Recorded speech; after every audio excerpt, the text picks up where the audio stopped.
Humans are often called the naked ape, but that description hides a deeper contradiction. Our bodies did not simply become hairless. Most of our skin still carries tiny, almost invisible hairs, while thicker hair remained concentrated in certain regions where it could still matter. Evolution removed much of the heavy coat that once linked our ancestors more closely to other primates. Yet it did not erase hair completely. What pressures could make losing hair useful, while preserving it in a few very specific places? Why did humans keep hair in only a handful of places on their bodies and lose most of it everywhere else? Look closely at a human arm in ordinary light and the first impression can be misleading. The skin seems almost bare, especially when compared with the dense coat of a chimpanzee, a gorilla, or many other mammals. Yet if the light catches the surface from the side, hundreds of fine hairs become visible. They are short, pale in many people, and easy to overlook, but they are there. Much of the human body is not truly hairless. It is covered by follicles that still produce hair, although the hairs are often so small and delicate that they no longer form anything like a coat. This simple observation changes the question at the center of our story. Human evolution did not merely erase hair from the body and leave a few isolated patches behind. Something more gradual happened. Across much of the skin, the character of the hair changed. In many regions, thick, strongly pigmented hairs became replaced by much finer hairs, while a smaller number of areas retained or later developed darker, longer, more noticeable growth. That distinction matters because evolution usually works by modifying structures that already exist rather than removing an entire system at once. The skin of a human adult still carries the architecture of a hairy mammal. Hair follicles remain embedded across most of the body, each linked to local tissues, nerves, glands, and cycles of growth. What changed was the way those follicles behave in different places. Some produce soft vellus hair, the nearly invisible covering found over large areas of the body. Others can produce terminal hair, which is thicker, longer, and more strongly pigmented. The difference between these hair types helps explain why the human body can look almost naked while still being biologically covered in hair. This is also why the familiar phrase naked ape is useful only as a comparison. Humans are unusually bare-looking among living primates, but we are not mammals that somehow abandoned hair altogether. Our appearance is the result of a rearrangement in size, texture, color, and growth pattern. The deeper history of that rearrangement is difficult to reconstruct because skin and hair rarely preserve in the fossil record. Bones can survive for immense spans of time and reveal changes in walking, chewing, body size, or brain case shape. Hair usually disappears. This means there is no ancient sequence of preserved bodies showing exactly when one region became finer, or when another remained thick. Researchers instead compare living primates, human anatomy, genetics, physiology, and the few indirect clues that can survive from the past. That evidence supports a broad picture in which the ancestors of humans came from primates with a more obvious body covering, while the human lineage eventually evolved a much less conspicuous coat. But the process was not a simple switch from furry to bare. It was a mosaic of changes occurring in different tissues, and probably under more than one kind of evolutionary pressure. Even today, variation between people reminds us that there is no single fixed human hair pattern. Body hair differs with age, sex, hormone activity, genetics, and ancestry.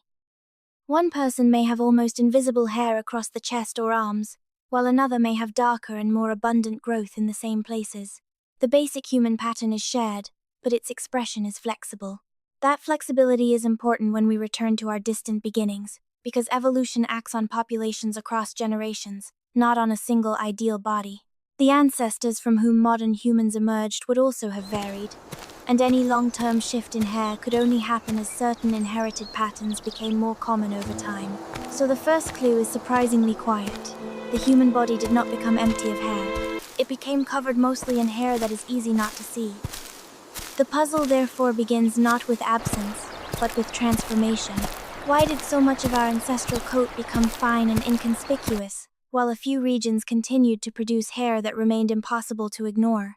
If human skin still carries hair across most of the body, then the next question is not simply where the hair went, but what happened to the coat our distant primate ancestors once depended on. In many mammals, dense fur forms a continuous layer that changes how heat moves between the body and the surrounding air, protects the skin from sunlight and abrasion, and creates a physical boundary between the animal and its environment. Humans inherited the same basic biological machinery for growing hair, yet our visible surface no longer behaves like that kind of coat. Across large areas of the torso, arms, and legs, the hairs are too short, too fine, or too widely spaced to create the same insulating layer. Evolution does not usually operate like a hand removing one feature and leaving the rest untouched. Changes accumulate through inherited variation. A slightly different growth cycle, a smaller follicle, altered sensitivity to hormones, or a different pattern of pigmentation can gradually change the appearance and function of hair without eliminating the follicle itself. Over many generations, such changes can produce a body that looks dramatically different, even though much of the underlying anatomy remains recognizable. This is important when thinking about the beginning of the human lineage. Our ancestors did not wake one generation with a bare chest, smooth limbs, and a full head of hair.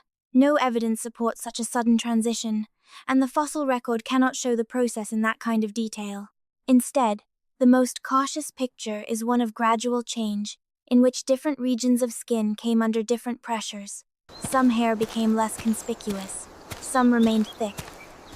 Some areas later became strongly influenced by hormones associated with maturity. That patchwork is still visible on an ordinary human body. The scalp can support hairs that grow for years. Eyebrows and eyelashes follow much shorter growth cycles and stop at very different lengths. Hair on the arms usually stays fine. Hair in the armpits and pubic region often becomes thicker after puberty. Facial hair in many adult men may become coarse under androgen influence, while the same follicles behave differently in many women. These contrasts show that a hair follicle is not merely on or off. Its behavior depends on location, local biology, hormones, inherited traits, and age. This gives us a more useful way to imagine the evolutionary transition from a more visibly hairy primate body to the unusual pattern seen in humans today. The central change may have involved reducing the functional importance of a dense coat over much of the body while preserving the capacity to grow specialized hair where it continued to provide some advantage or became tied to other biological systems. Exactly which pressures mattered most is a question that requires caution. Heat, sunlight, parasites, sexual signaling, friction, and other factors have all been discussed in scientific explanations, but they do not need to have acted equally, or at the same time, or in every region. A single explanation for every patch of hair would probably be too simple. What can be said with greater confidence is that the human pattern reflects regional specialization. The skin above the eyes is not biologically identical to the skin of the forearm. The scalp is not the same environment as the chest. The armpit is not the same as the back. Each region interacts differently with heat, moisture, movement, hormones, and the outside world. Once this is understood, the apparent contradiction becomes less strange. Humans did not lose a coat and then randomly keep a few leftovers. We inherited a hair-growing body and gradually altered how that system worked across different regions. The pattern we carry today still preserves traces of that history. The remaining pattern is therefore not a set of isolated exceptions. It is the visible result of a body whose ancestral covering was reorganized rather than simply erased. The human body becomes more puzzling when the remaining visible hair is considered by location rather than by quantity. Thick hair is not distributed evenly across the skin. Instead, it appears in a small number of regions that behave very differently from one another. The scalp supports long-growing hair that can continue extending for years. The eyebrows and eyelashes remain much shorter and follow different growth patterns around the eyes. Facial hair in many adult men becomes coarse after puberty. Hair in the armpits and pubic region also becomes more noticeable with sexual maturity. These areas form the 5 broad regions that will guide the question raised by the title, but they should not be mistaken for the only places where human hair exists. Arms, legs, chest, abdomen, back, fingers, toes, and many other surfaces may also carry visible hair, and its density varies greatly between individuals. The important distinction is not between places with hair and places without it. It is between regions where hair tends to remain especially prominent or specialized, and the much larger areas where the ancestral-looking coat has become reduced. Once the body is viewed in that way, another pattern becomes visible. The 5 regions do not all seem to serve the same biological purpose. Hair on the scalp is present from early life and grows under conditions very different from hair in the armpits. Eyelashes sit at the edge of one of the most sensitive exposed organs of the body. while pubic hair develops much later under the influence of hormones. Beard growth can differ sharply between adult men and women, because follicles in the face respond differently to androgen hormones. These differences make it unlikely that a single explanation can account for every surviving patch. The pattern instead resembles a collection of local solutions built onto the same inherited mammalian system. This matters when we think about the deep beginning of the human lineage. Our primate ancestors inherited hair across the skin because hair was already an ancient mammalian trait long before anything recognizably human appeared. As populations changed over generations, different regions of the body did not have to follow the same evolutionary path.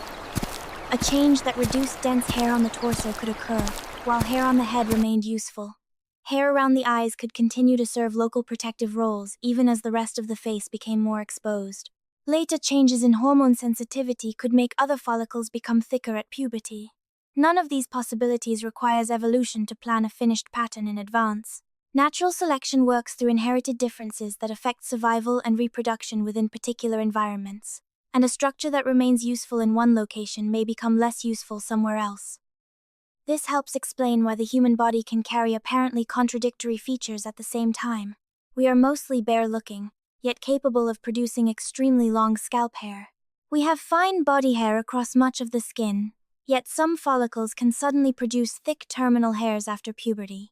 We have reduced the appearance of a general coat without losing the biological machinery that creates hair. Even the boundaries between the 5 broad regions are not perfectly fixed. Facial hair may extend toward the neck or chest. Scalp hairlines differ. Eyebrow thickness varies. Armpit and pubic hair patterns differ among individuals and populations. Biology rarely draws the sharp borders that simple diagrams suggest. What matters is the overall distribution. Human hair became highly regional. That regional pattern is the real puzzle. If the ancestral condition was a more visible covering over much of the body, why did some follicles become quieter while others remained active, lengthened their growth cycles, or became strongly responsive to hormones? The answer cannot be found merely by listing the places where hair survives. Each location must be understood in relation to the environment around it, the tissues beneath it, the age at which it develops, and the functions it may still perform. Only then can the strange map on the surface of the human body begin to reveal why losing a coat did not mean losing hair everywhere. To understand why human hair is distributed so unevenly today, it helps to begin with a simple fact about our ancestry. Humans belong to the primate family, and the body plan we inherited was not hairless. Living primates vary greatly in the thickness, length, and color of their coats, but hair is an ancient mammalian feature, and our lineage emerged from ancestors that already possessed it. This means the unusual human pattern must be understood as a modification of an older covering, not as a completely new design. When scientists compare humans with other primates, they do not assume that one living species is a direct copy of our ancestor. Chimpanzees, gorillas, orangutans, and humans have each followed their own evolutionary histories since their lineages separated. Comparisons still reveal which features are broadly shared and which are unusual in humans. Most living apes carry a more obvious coat over the trunk and limbs, while human body hair is generally finer and less dense in appearance. Beneath that difference, the basic machinery remains familiar. Human skin still forms follicles over much of the body, and many of those follicles still produce hair. This connection to our primate beginning changes the direction of the question. We are not asking why scalp hair, eyebrows, or other thick hairs appeared on an otherwise naked animal. We are asking how an inherited coat became reduced across much of the body while certain regions continued to produce conspicuous hair. There was probably no single moment when a fully furred ancestor suddenly became a nearly hairless human. Traits that affect hair can change gradually through differences in growth duration, thickness, pigmentation, follicle size, and hormone sensitivity.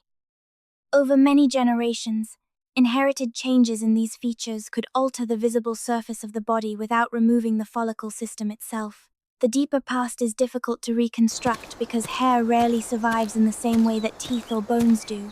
We do not possess a continuous fossil sequence showing exactly how hairy each ancestral population was. Any reconstruction must therefore remain cautious. Researchers combine evidence from comparative anatomy, genetics, physiology, and ancient environments. These lines of evidence support broad conclusions, but they cannot reveal the exact appearance of every ancestral population.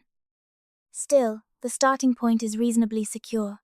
The human lineage inherited a primate body in which hair already had several biological roles. It could influence insulation, protection, sensation, and the way skin interacted with the surrounding environment.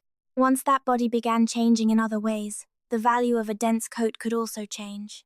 Upright posture, different patterns of movement, exposure to sunlight, changes in sweating, and shifts in habitat may all have affected the balance. Although no single factor should be treated as the complete answer, hair reduction was not occurring in isolation. Bones, muscles, skin, glands, behavior, and life history were changing together across long periods. The fate of body hair therefore has to be connected to the kind of primate body that carried it. This is why the surviving thick hairs cannot simply be treated as meaningless leftovers. If different regions of skin face different conditions, the pressure to reduce hair would not necessarily be equal everywhere. The top of the head, the area around the eyes, the face, the armpits, and the pubic region occupy different physical and biological environments. Some are exposed to sunlight, some border-sensitive organs, and some change strongly at sexual maturity. The modern pattern may therefore preserve several different histories at once. Before those local histories can be understood, the larger transformation has to be placed in its proper direction. Our ancestors began with the inheritance of a hairy primate, and the nearly bare-looking human body came later. The mystery is not why a naked creature grew hair in a few places, but why an ancient mammalian covering became so reduced while the capacity to produce thick hair remained active in specific regions.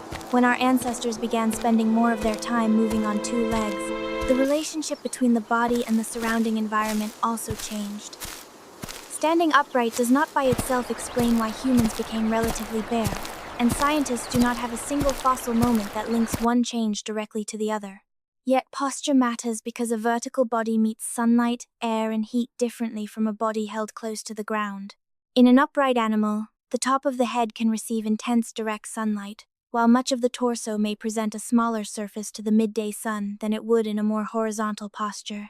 At the same time, the body is lifted farther from the hottest layer of air, immediately above sun-warmed ground, and moving through open spaces can increase airflow across exposed skin.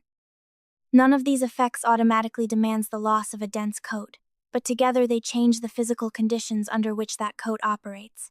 The human lineage was also changing in how it moved.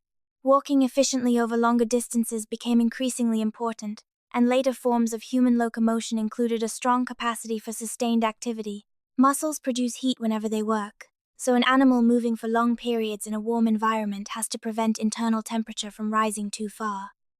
Fur can be valuable because it reduces heat exchange and shields skin, but the same insulation can become a disadvantage when the body needs to release large amounts of internally generated heat. This creates a biological trade-off rather than a simple rule. In a cool setting, thick hair may help conserve warmth. Under strong sun, hair can also reduce heat gained from radiation.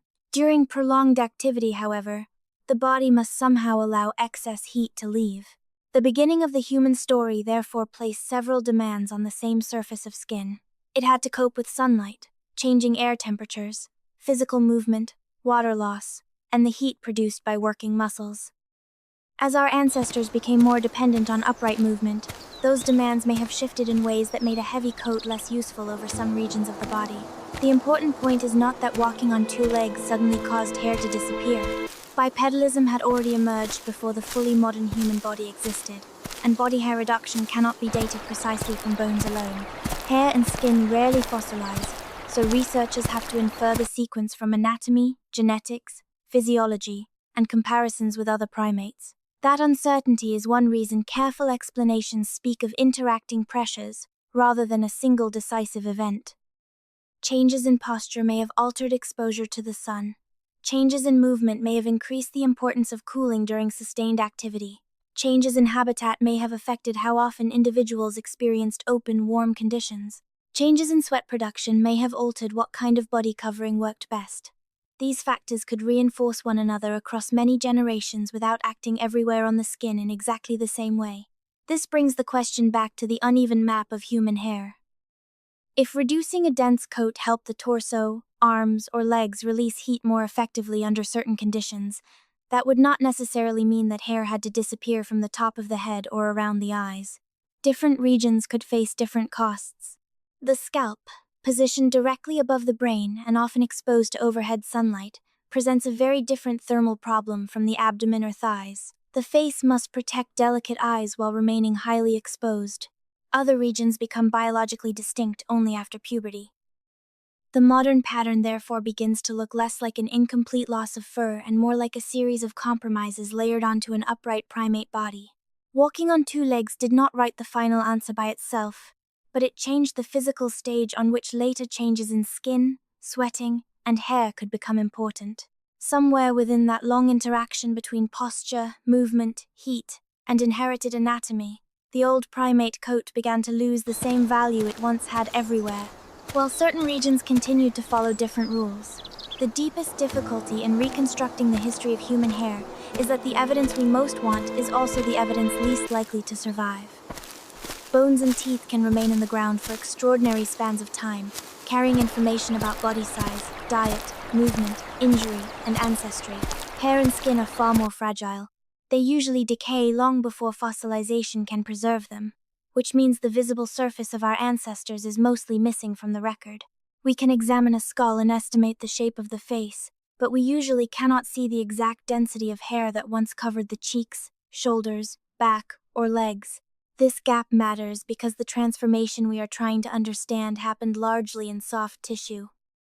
The reduction of a thick body coat, the development of fine vellus hair, changes in sweat glands, differences in pigmentation, and the growth cycles of scalp hair are all features written mainly into skin rather than bone. For that reason, scientists cannot point to a sequence of fossils and say with certainty that one population had this much body hair and a later population had less. Instead, the history has to be reconstructed indirectly. Comparative anatomy provides one source of evidence. Humans share many basic skin and hair structures with other primates, showing that our unusual appearance was built from an inherited mammalian system rather than invented from nothing. Physiology provides another clue. Human beings possess an unusually strong capacity for sweating across large areas of the body, and this suggests that heat loss through evaporation became especially important in our lineage. Genetics can reveal changes in pathways related to skin, hair, pigmentation, and glands, although connecting a particular genetic difference to the exact appearance of an ancient population is often difficult. Environmental reconstruction can add context by showing the kinds of habitats and climates in which different ancestral populations lived. None of these sources alone can provide a complete answer. Their value comes from how they overlap. If several independent lines of evidence point toward a body increasingly adapted for effective cooling, then reduced dense hair becomes a reasonable possibility, even if no fossil preserves that coat directly. Yet this must remain a reconstruction rather than a photograph of the past. The same caution applies when discussing timing. It is tempting to imagine a precise stage when human ancestors became mostly bare, but the evidence does not justify a simple date that applies to all populations. Different traits could have changed at different times, and populations living in different environments may not have followed identical paths. Hair reduction itself may have been gradual and uneven. One region could become finer while another remained relatively thick. Hormonal sensitivity could change later in certain follicles. Pigmentation could change in response to new levels of exposed skin. The human surface may therefore have evolved as a patchwork rather than as a single coordinated transformation. This uncertainty does not weaken the scientific story. It makes the story more accurate.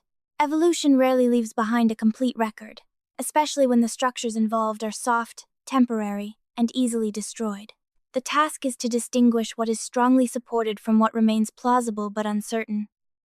What is strongly supported is that humans are primates with a modified hair pattern, that much of our skin still contains follicles, and that our visible coat is greatly reduced compared with that of many other primates. What remains harder to establish is exactly when each change occurred, which environmental pressure mattered most at each stage, and how quickly the modern pattern emerged.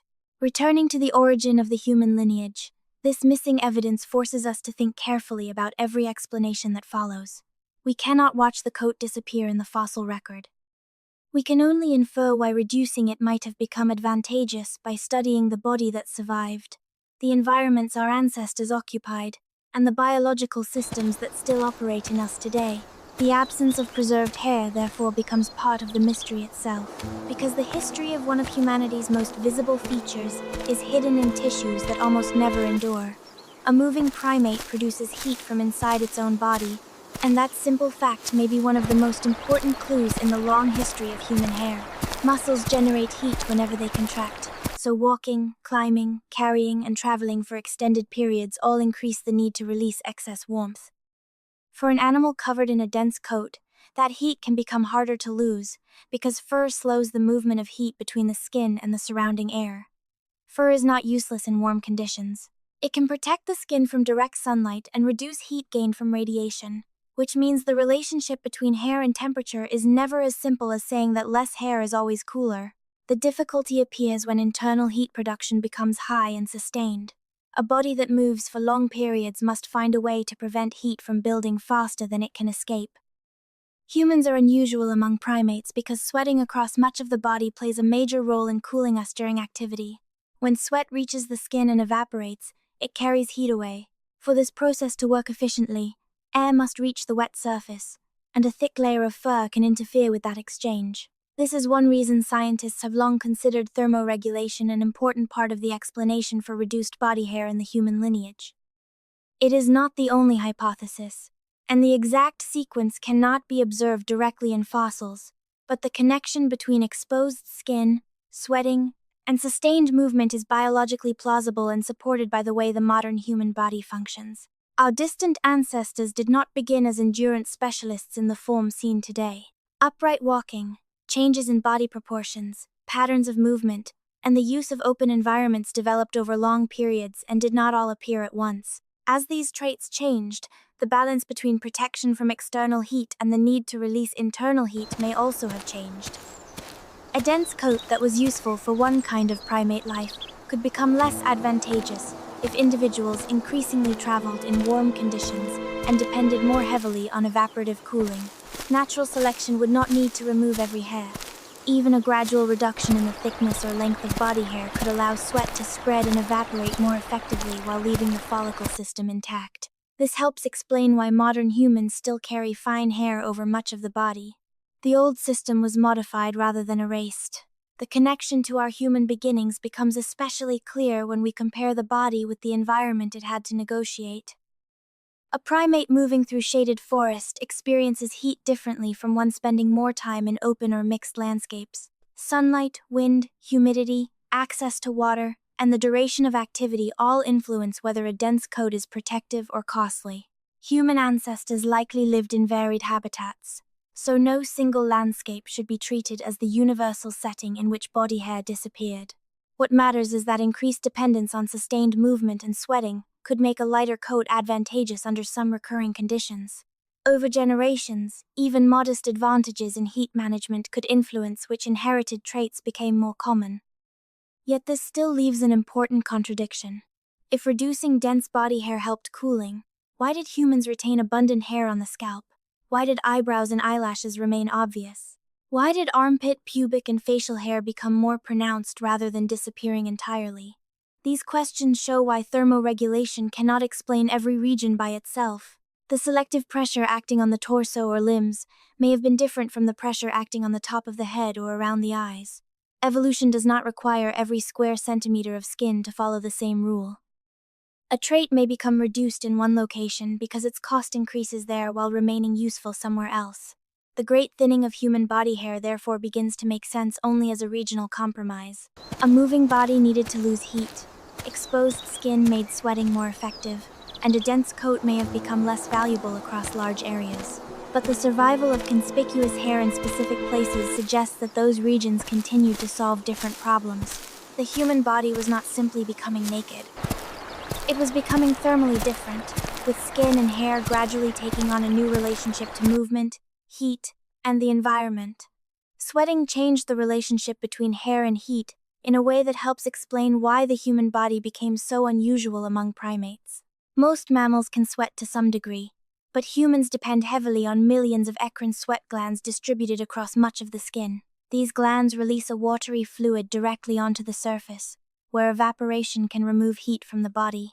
The process is simple in principle. Liquid water absorbs energy as it changes into vapor, and that energy is carried away from the skin. For a moving animal producing large amounts of internal heat, this can be an extremely effective cooling system when the surrounding air allows evaporation to occur. A dense coat complicates that process because sweat must move through hair before reaching the air, and moisture trapped within fur does not always evaporate as efficiently from the skin itself. A thinner coat therefore changes the value of sweating. Instead of being one cooling mechanism among several, evaporation across exposed skin can become much more important. This does not mean fur is always a disadvantage in hot environments. Fur can shield skin from solar radiation and can reduce heat gain directly from sunlight, especially when the coat creates an insulating layer between the external environment and the body. The evolutionary problem is therefore a balance between protecting the surface from incoming heat and allowing internally generated heat to escape. In the human lineage, that balance appears to have shifted toward a body that could release heat efficiently during sustained activity. The change would not require every follicle to disappear. If coarse body hair became shorter, finer, or less dense, air could reach moist skin more easily while the inherited follicle network remained in place. This is consistent with the modern human condition, in which large regions of the body still carry fine hair that does not form a thick, insulating coat. The connection to our origins becomes clearer when sweating is considered together with upright movement. A primate traveling on two legs through warm environments may generate considerable metabolic heat, while also exposing different surfaces of the body to sunlight and airflow. Under those circumstances, skin capable of producing abundant sweat could offer a cooling advantage, especially if that sweat was not buried beneath dense fur. Over many generations, inherited differences that improved the interaction between sweating and exposed skin could become more common. Scientists cannot watch this transition directly because sweat glands and body hair rarely leave clear fossil traces, so the precise sequence remains uncertain. The conclusion rests instead on comparative physiology, anatomy, genetics, and the performance of the living human body. Humans today are capable of sustained evaporative cooling over broad areas of skin, and this feature fits well with the idea that reduced body hair became part of a larger thermoregulatory system. Yet this same explanation immediately reveals its limits. Evaporation works poorly when humidity is high because the air is already carrying large amounts of water vapor. Sweat also requires water, so heavy dependence on sweating creates a risk of dehydration when water is scarce. Bare skin is more directly exposed to sunlight, insects, abrasion, and changes in temperature. Losing the protective effects of a dense coat therefore created new costs that had to be managed in other ways. Darker skin pigmentation, behavior, shade-seeking, access to water, and eventually cultural practices could all interact with those costs, although the timing and importance of each factor should not be simplified into one universal sequence. Evolution does not replace one perfect system with another. It reshapes trade-offs. The ancestral primate coat offered insulation and protection, while a thinner coat could improve the effectiveness of sweating under certain conditions. The modern human surface seems to reflect that compromise. Large areas of the torso and limbs became better suited to evaporative cooling, while hair remained prominent where local conditions were different. This is why the question of the scalp, eyebrows, eyelashes, beard, armpits, and pubic region cannot be answered merely by saying that humans needed to cool down. If sweating favored less hair over much of the body, then every conspicuous patch that remained must be considered in its own biological context. The great reduction of the old coat may have made cooling easier, but it also created a body in which the hair that stayed behind became more revealing, precisely because it no longer covered everything. Losing a dense coat may have helped the human body release heat more efficiently, but every evolutionary advantage comes with costs, and exposed skin created a new set of problems that our primate ancestors could not simply ignore. Fur does more than hold warmth close to the body. It can also reduce direct contact between skin and sunlight, soften minor abrasion, create a barrier against some insects, and slow changes in temperature near the surface. As body hair became finer across much of the human lineage, more skin was exposed directly to the surrounding environment. That change could improve evaporative cooling during sustained activity, especially when sweat reached the air easily, but it also meant that sunlight could strike the skin with less interference. Ultraviolet radiation can damage living tissue, and the amount reaching the surface depends on many factors, including latitude, season, cloud cover, behavior, and skin pigmentation. Human skin, therefore, had to manage a different balance once a heavy coat no longer covered much of the body. Pigmentation became especially important in exposed skin, and darker pigmentation can provide greater protection against ultraviolet radiation. Scientists continue to study the timing and genetic history of these changes, so it would be misleading to imagine a single moment when body hair disappeared and darker skin immediately replaced it. Evolutionary changes do not usually proceed as coordinated steps toward a predetermined result. Different traits can shift at different rates, and populations living under different environmental conditions can experience different pressures. Reduced body hair also changed how the body interacted with cooler conditions. A coat that becomes less effective at insulation leaves the skin more dependent on physiology and behavior to conserve heat. Even in generally warm environments, nights, seasons, rain, wind, and movement into cooler landscapes could expose individuals to temperatures very different from the heat of midday. The human lineage therefore carried a body increasingly capable of releasing heat, while also becoming more vulnerable to losing it when conditions changed. Long before modern clothing existed, behavior itself could help manage these problems through choices involving shade, shelter, activity timing, social proximity, and use of available materials, although the details of such behavior cannot be reconstructed confidently for every ancestral population. The origin of our reduced coat should therefore not be imagined as a simple improvement. It was a trade-off that made sense only within a wider biological and behavioral system. There were other costs as well. Bare skin offers less physical separation from biting insects and other organisms that encounter the body surface. Some researchers have proposed that reduced hair may itself have influenced relationships with external parasites, but the importance of this idea relative to thermoregulation remains debated. The safest conclusion is that several pressures may have interacted, rather than one explanation replacing all others. What matters for the central question is that the loss of a dense coat could never have been equally useful on every centimeter of the body. A region that benefited strongly from efficient sweating might favor finer hair, while another region facing intense solar exposure could retain a different kind of covering. Skin close to the eyes had different needs again, because protection from particles and flowing moisture mattered there. Regions whose follicles became strongly influenced by hormones at maturity entered yet another biological context. This is where the pattern of human hair begins to separate into local histories. The same evolutionary process that reduced the old primate coat also exposed the limits of reducing it everywhere. The top of the head is the clearest example waiting ahead. An upright body can release heat through much of its exposed surface, yet the scalp often faces direct sunlight from above. Keeping substantial hair there may therefore involve a different balance between shielding the skin from incoming radiation and allowing heat to escape. Around the eyes, the problem is not mainly insulation at all. In the armpits and pubic region, the timing of hair growth connects strongly with sexual maturity rather than childhood protection from climate. Facial hair in many adult men adds another layer of difference. The human body therefore did not solve the costs of hair loss with one universal rule. It became a mosaic in which some areas grew quieter while others remained conspicuous because the pressures acting on them were not the same. The deeper question is no longer simply why our ancestors lost so much visible fur, but why evolution stopped reducing it in certain places and allowed those remaining regions to follow their own paths. Once the human body became more upright and much of its dense coat was reduced, the top of the head occupied a very unusual position. It was no longer simply one surface among many.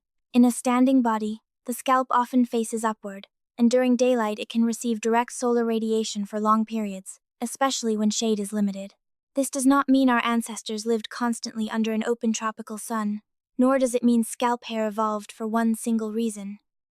Human populations experience different habitats, seasons, cloud cover, and patterns of movement. Still, the geometry of an upright body creates a real physical difference between the scalp and many other regions. The torso can be angled away from the strongest overhead sunlight, while the crown of the head remains exposed. Sunlight also carries energy that can warm the surface beneath it. Hair on the scalp can intercept some of that radiation before it reaches the skin directly. In this sense, the head presents a problem almost opposite to the one faced by the chest, back, arms, and legs during sustained activity. Over much of the body, reducing a thick coat may help sweat evaporate more efficiently and allow internally generated heat to leave. On the scalp, however, Completely removing the covering could increase the amount of heat arriving from above. The body therefore faces two competing demands, releasing heat produced inside while limiting heat gained from the environment. This tension provides one plausible reason why the scalp did not follow exactly the same path as the rest of the body. The connection to the beginning of the human lineage is important here. Our ancestors inherited hair from earlier primates, so natural selection did not need to invent a new protective layer over the head. It could instead preserve or modify hair that was already present while reducing it elsewhere. Over many generations, the value of hair could become more localized as posture, movement, sweating, and exposure changed together. The scalp may have remained one region where a substantial covering continued to offer benefits, even as dense body fur became less useful. This idea also helps explain why human scalp hair is striking compared with the fine hair on much of the body. It is not merely a small remnant of the old coat. Its growth pattern is highly specialized. Scalp follicles can remain in an active growth phase for much longer than many body follicles, allowing hair to become unusually long if it is not cut. That does not prove why long scalp hair evolved, because growth cycles can be shaped by more than one pressure, including later social and sexual influences. But it shows that the scalp followed a distinct biological path rather than simply escaping a general loss of hair by accident. The exact timing of this specialization is uncertain because hair itself is rarely preserved in deep fossil history. We cannot examine the head of an early ancestor and measure the length, density, or curl pattern of its hair. Researchers instead use experiments on heat transfer, comparisons among living humans and other primates, and the biology of modern follicles to understand what scalp hair can do. These studies support the idea that hair can reduce solar heat reaching the scalp, while also affecting how easily heat escapes from the head. The balance depends on hair characteristics and environmental conditions, which is why no single hairstyle or texture should be treated as a universal evolutionary solution. What matters is the larger contrast. A nearly bare body and a heavily haired scalp are not necessarily contradictory. They may represent different answers to different thermal problems created by the same upright body. Once this distinction becomes visible, the hair above the brain stops looking like an unexplained exception and begins to look like a clue to how uneven the pressures on human skin may have been. Scalp hair changes the thermal problem of an upright body because it can act as a layer between the sun and the skin. When sunlight reaches a bare scalp, some of that energy is absorbed directly at the surface and can contribute to warming. Hair intercepts part of that radiation before it reaches the skin, creating shade and increasing the distance between the outer surface exposed to sunlight and the scalp beneath. Experimental work using thermal models has shown that hair can reduce solar heat gain compared with a bare scalp. That finding does not prove exactly why scalp hair was retained during human evolution, but it gives a clear physical mechanism through which hair could have remained useful after much of the body coat became reduced. The effect also reveals an important trade-off. Hair that blocks incoming radiation can also interfere with heat leaving the scalp. A bare, wet scalp can lose heat efficiently through evaporation because sweat is exposed directly to moving air. A hair-covered scalp reduces some of that evaporative potential. Yet when strong sunlight is present, the scalp with hair may receive less heat in the first place, meaning less evaporation may be needed to keep the surface from warming. The value of hair therefore depends on both sides of the heat equation. How much energy arrives from the environment and how much energy the body needs to release. This helps connect scalp hair to the deeper transformation of our ancestors. As the human lineage became increasingly dependent on exposed skin and sweating across the torso and limbs, reducing dense body hair could improve cooling during activity. The top of the head, however, faced a different balance. It occupied a small surface exposed to overhead radiation, while the rest of the body provided a much larger area for sweating. Retaining a substantial covering on the scalp could therefore reduce incoming solar heat without preventing the entire body from using evaporation as its main cooling system. This is a plausible evolutionary compromise rather than a perfectly engineered solution. Hair does not stop all radiation, and it does not make the head immune to heat. Its effects vary with thickness, length, arrangement, air movement, moisture, and hair shape. Experiments also suggest that more tightly curled hair can create greater separation between the scalp and the outer hair surface, reducing solar heat gain more than straighter hair under tested conditions. The evolutionary history of those differences remains difficult to reconstruct, however, and modern variation should not be reduced to one explanation. Human hair textures are shaped by genetic histories, and no experiment on living hair can tell us exactly what the hair of every ancient population looked like. The safest conclusion is narrower and more useful. Hair on the scalp can provide protection against solar heat while changing the efficiency of evaporative cooling.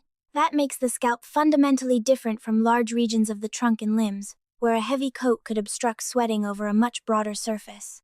Returning to the beginning of the human lineage, this difference helps explain why losing visible body fur did not necessarily favor losing scalp hair at the same time. Evolution could reduce one covering while preserving another because the physical problem was not identical everywhere. The nearly bare torso and the heavily haired head may therefore represent two sides of the same adaptation to heat, one surface becoming better at releasing internally generated warmth, the other retaining a barrier against heat arriving from above. This distinction matters because natural selection does not evaluate hair as a single trait covering the whole body.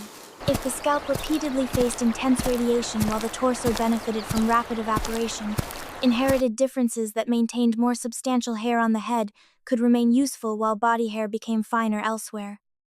The pattern could emerge gradually, without requiring a sudden transition or a single evolutionary event.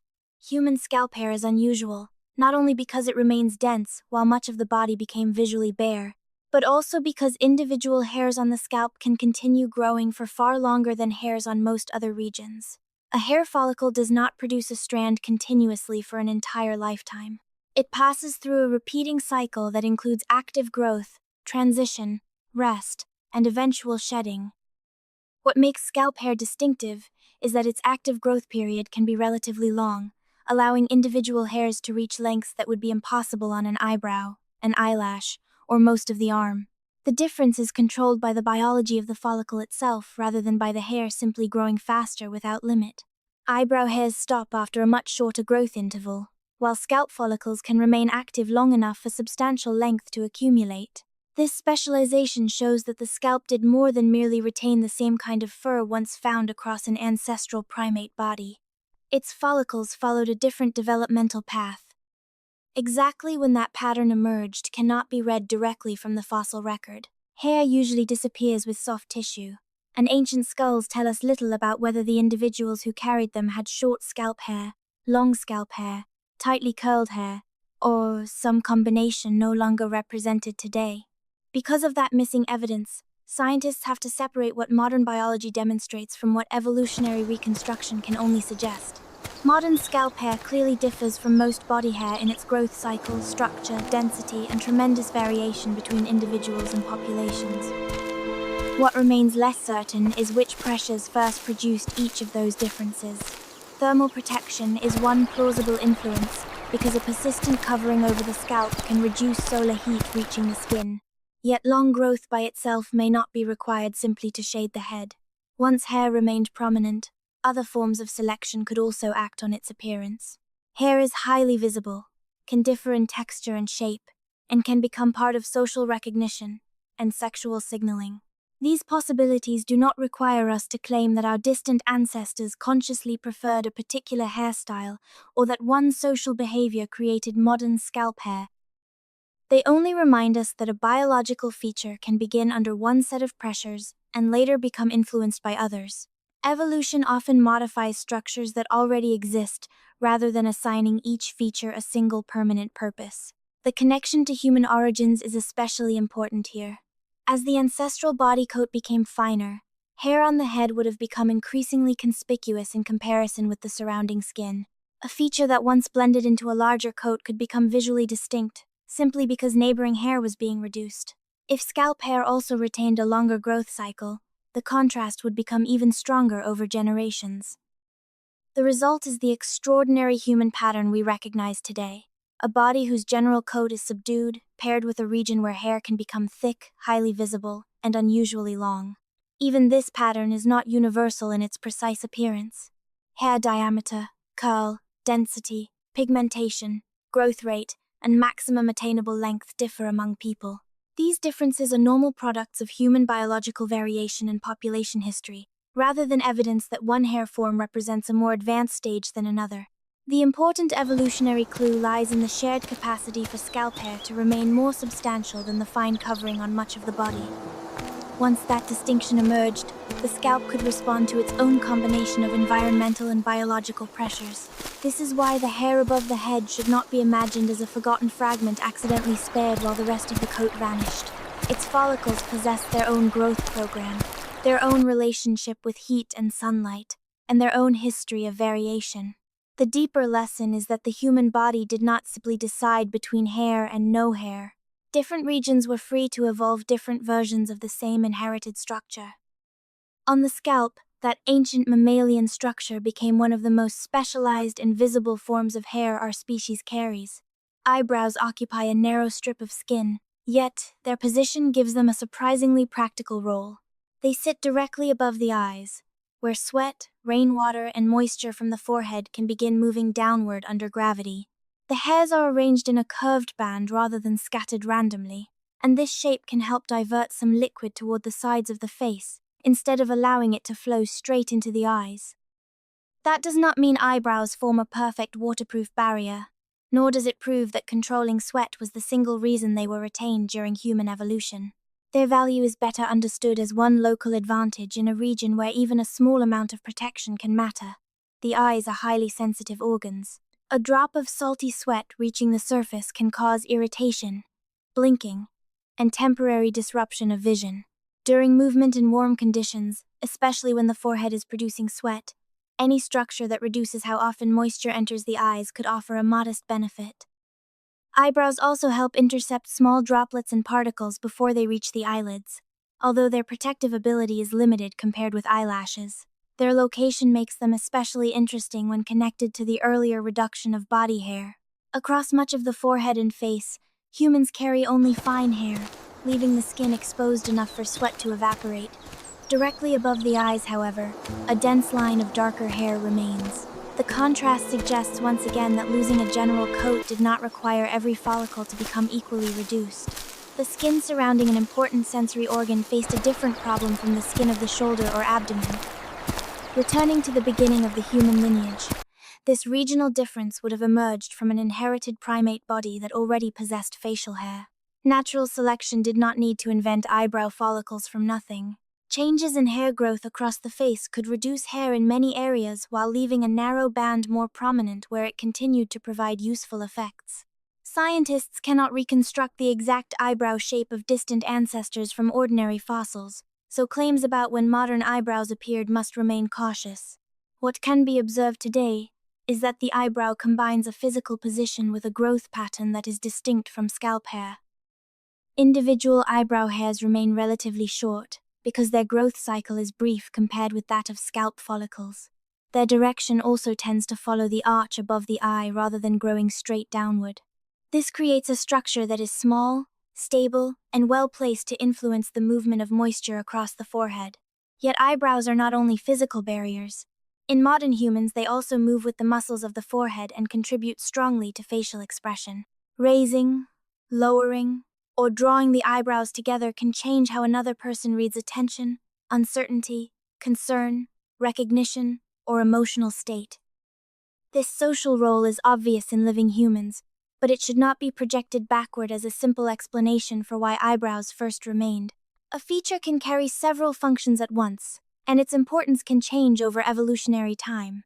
Hair that initially persisted because of local protection could later become increasingly useful in communication, or both functions could have influenced its form together. There is no need to choose one exclusive story when the evidence does not demand it. The larger pattern remains more important. Humans reduced visible hair over much of the face while keeping a narrow, highly noticeable strip directly above each eye. That strip sits at the boundary between exposed forehead skin and a delicate sensory organ, where sweat and water naturally travel. Its survival fits the idea that human hair became regional rather than simply disappearing. The old coat was becoming less useful across broad surfaces, but certain small areas still benefited from keeping specialized hair.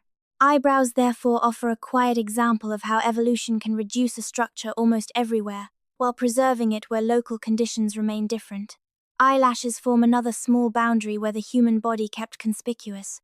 Hair, even as much of the face became relatively bare. Their position is precise. They grow along the edges of the eyelids, surrounding an organ that must remain exposed to light while also staying protected from dust. moving air, small particles, and accidental contact. Unlike scalp hair, eyelashes do not need to become long to be useful. Their growth cycle keeps them relatively short, and their curved arrangement creates a narrow fringe between the eye and the surrounding environment. This fringe does not seal the eye away from the world. Vision requires an open surface, so protection must work without blocking light or preventing the eyelids from moving freely. Eyelashes help create that compromise.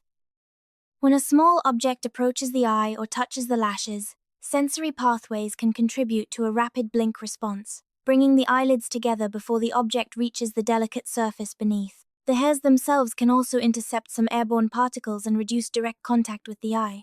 Their value therefore comes partly from being positioned at the outer edge of a highly sensitive structure. Airflow is another part of the story. The exposed surface of the eye must remain moist, and tears form a thin film that helps protect and nourish the front of the eye. Moving air can increase evaporation from this surface.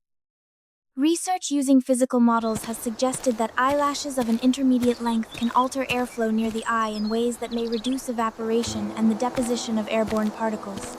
This does not mean every individual eyelash has been optimized to a perfect mathematical length, nor does it allow us to reconstruct the exact eyelashes of distant ancestors. Modern experiments reveal what eyelashes can do, but the evolutionary history that produced them remains less direct. That distinction is important whenever we connect living anatomy to the beginning of the human lineage. Our ancestors inherited hair around the face from earlier primates. As visible hair became reduced across broad regions, the margin of the eyelid remained a place where even a narrow line of short hairs could still offer protection. The cost of keeping such a small amount of hair would have been very different from the cost of maintaining a dense insulating coat over the torso. This is another reason the human hair pattern should be understood locally. A thick coat across the body might interfere with heat loss during sustained activity, while a few millimeters of hair along the eyelids would have almost no effect on whole body cooling. Yet those same hairs could continue to influence particles, airflow, and touch immediately beside the eye. The contrast shows how evolution can reduce the same basic structure in one region while preserving it in another because the costs and benefits differ. Eyelashes also demonstrate that not all surviving human hair is connected to temperature. The scalp can be considered partly in relation to solar heat, and the general reduction of body hair can be considered partly in relation to sweating. But the eyelid margin presents a more mechanical problem. Here, the important issue is maintaining a vulnerable sensory surface while allowing it constant access to the outside world. The eye cannot simply be covered with thick fur. It must remain open, yet it benefits from nearby structures that help limit unwanted contact. Eyelids, tears, blinking, eyebrows, and eyelashes work together rather than performing isolated jobs. No single one provides complete protection. Their effects overlap, giving the eye several modest defenses instead of one absolute barrier. This layered arrangement also cautions against searching for a single purpose behind every patch of human hair. The old mammalian coat was not reduced according to one universal rule. Around the eyes, a small amount of specialized hair remained compatible with a largely bare face because it continued to participate in a system that protected vision. Returning to the question of why humans kept conspicuous hair in certain places, eyelashes reveal something important. Sometimes the answer is not about keeping the body warm or helping it cool, but about preserving a tiny structure precisely where being completely hairless could remove a useful line of defense. Once eyebrows are understood as more than passive strips of hair, another feature of the human face becomes visible. They move.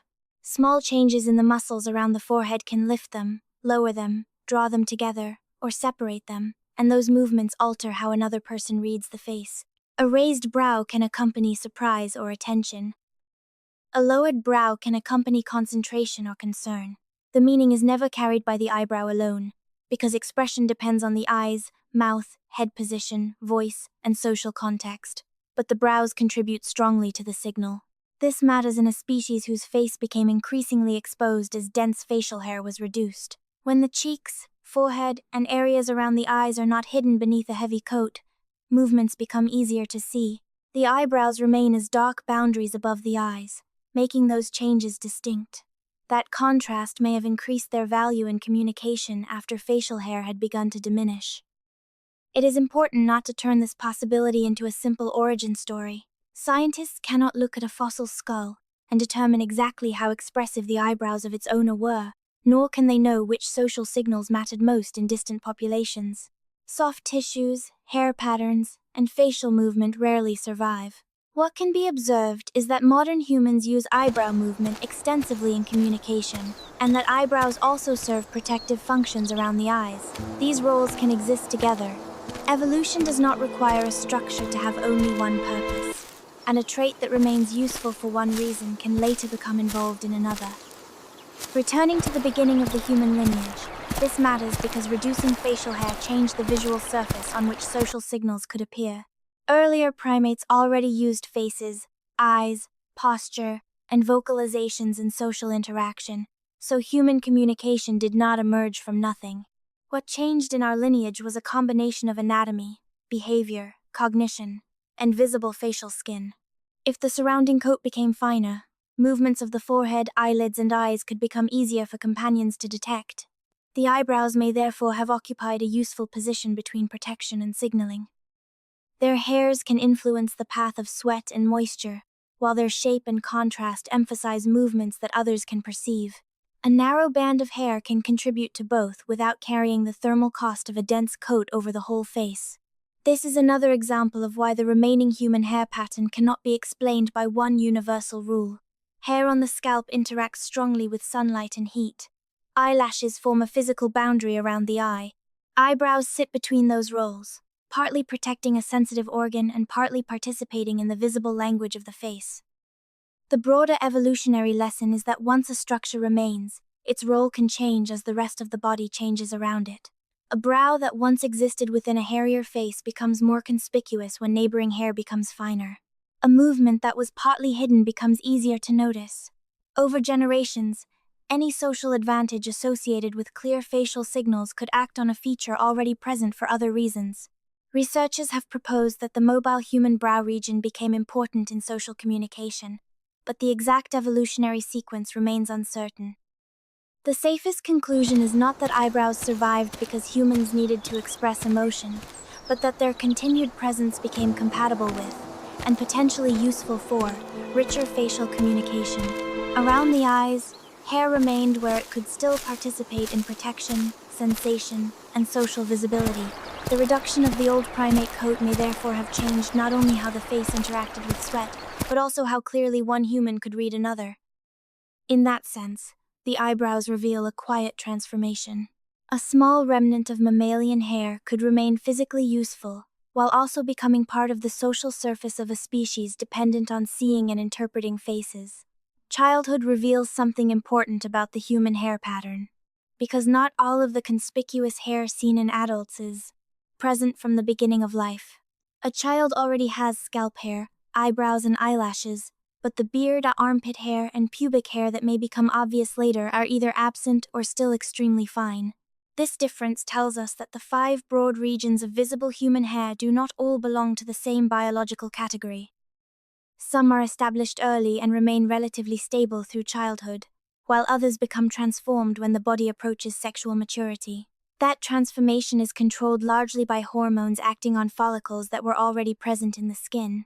In other words, puberty does not suddenly create entirely new hair follicles in the armpits, pubic region, or face. Instead, existing follicles can begin producing thicker, darker, more strongly pigmented terminal hairs when their local tissues respond to changing hormone levels. This is one of the clearest clues that the modern human hair pattern is a mosaic, rather than the remains of a single ancestral coat. The fine hairs covering much of a child's body, and the coarse hairs that appear later in certain regions come from the same general mammalian system, but the follicles behave differently according to location, age, and hormonal sensitivity. The connection to human origins becomes important here because it shows that some of the hair we notice most strongly in adults cannot be explained only by heat, sunlight, or protection during childhood. A beard, for example, does not provide an obvious advantage to an infant, and armpit or pubic hair is not required for a young child to regulate body temperature. Their appearance later in life points toward a different set of biological pressures connected with maturity. This does not mean scientists can say with certainty why each of these adult hair patterns evolved. Hormone responsiveness explains how the follicles change, but it does not automatically explain why natural selection preserved that responsiveness in particular regions. Those are separate questions. One concerns development inside an individual body, while the other concerns evolutionary history across generations. Keeping those two levels separate helps avoid a common mistake. It would be easy to see pubic hair appearing at puberty and conclude that its evolutionary purpose must be sexual signaling, or to see beard growth in adult men and assume that it evolved for one specific social function. The evidence is not that simple. Hair can influence appearance, friction, moisture, and the way skin interacts with secretions, and any of these effects could have contributed under different conditions. What is more secure is the developmental pattern itself. During puberty, rising levels of androgens influence hair follicles in specific regions. Follicles in the armpits and pubic area become more active in both sexes, while facial hair commonly becomes much more pronounced in males because follicles there are often strongly responsive to androgen signals. The amount of growth varies widely from person to person, which again reminds us that there is no single rigid adult pattern. Genetics, hormone levels, follicle sensitivity, age, and ancestry all shape the final appearance. The deeper evolutionary significance lies in the fact that these follicles were not lost when much of the ancestral coat became finer. They remained capable of switching into a different mode later in life. That means hair reduction across the human body was selective not only by location but also by developmental timing. Some regions stayed visibly hairy from early life, while others became conspicuous only after the body entered a new biological stage. This adds another layer to the central question. Humans did not simply keep hair in a few places because those places were always useful in the same way. Some areas retained hair because they faced continuous physical demands, such as the scalp under sunlight or the eye margins exposed to particles and moisture. Other areas appear to have become specialized around the transition to adulthood. The surface of the body therefore preserves not one evolutionary story, but several overlapping ones, and puberty is the point where some of those hidden differences finally become visible. A hair follicle can remain almost invisible for years, and then begin producing a much thicker strand when the hormonal environment changes. This is one of the most useful clues for understanding why adult humans display such an uneven pattern of visible hair. The follicle itself was already present long before puberty. What changes is the signal it receives, and the way its cells respond. Androgens, a group of hormones that includes testosterone and related compounds, influence hair growth in several regions of the body. When follicles in the armpits, pubic region, and often the face become more responsive to these signals, the fine hairs they once produced can become longer, darker, and coarser. Biologists usually describe this change as a shift from vellus hair toward terminal hair. The process shows that human hair distribution is controlled not only by where follicles exist, but also by what those follicles are programmed to do at different ages. This distinction matters because almost the entire skin surface does not suddenly change in the same way at puberty. The response is strongly regional. A follicle on the forearm may remain relatively fine, while a nearby follicle in the armpit becomes much more conspicuous. A follicle on the cheek of a child may produce a soft, nearly invisible strand, while the same general region in many adult men later produces coarse facial hair. The difference is not simply the amount of hormones circulating through the blood. Local follicle sensitivity also matters. Cells around certain follicles carry receptors that respond to androgen signals, and their response can vary according to genetics, sex, age, and location on the body. This is why two people with broadly similar hormone levels can still develop very different patterns of visible hair. It also explains why adult hair cannot be reduced to a single universal map shared in exactly the same form by every human being. The connection to our evolutionary beginnings becomes clearer when we remember that these follicles are inherited structures. The human lineage did not lose all body hair and later invent beard, armpit, or pubic follicles from nothing. Instead, follicles remained embedded in the skin while their growth behavior became increasingly specialized.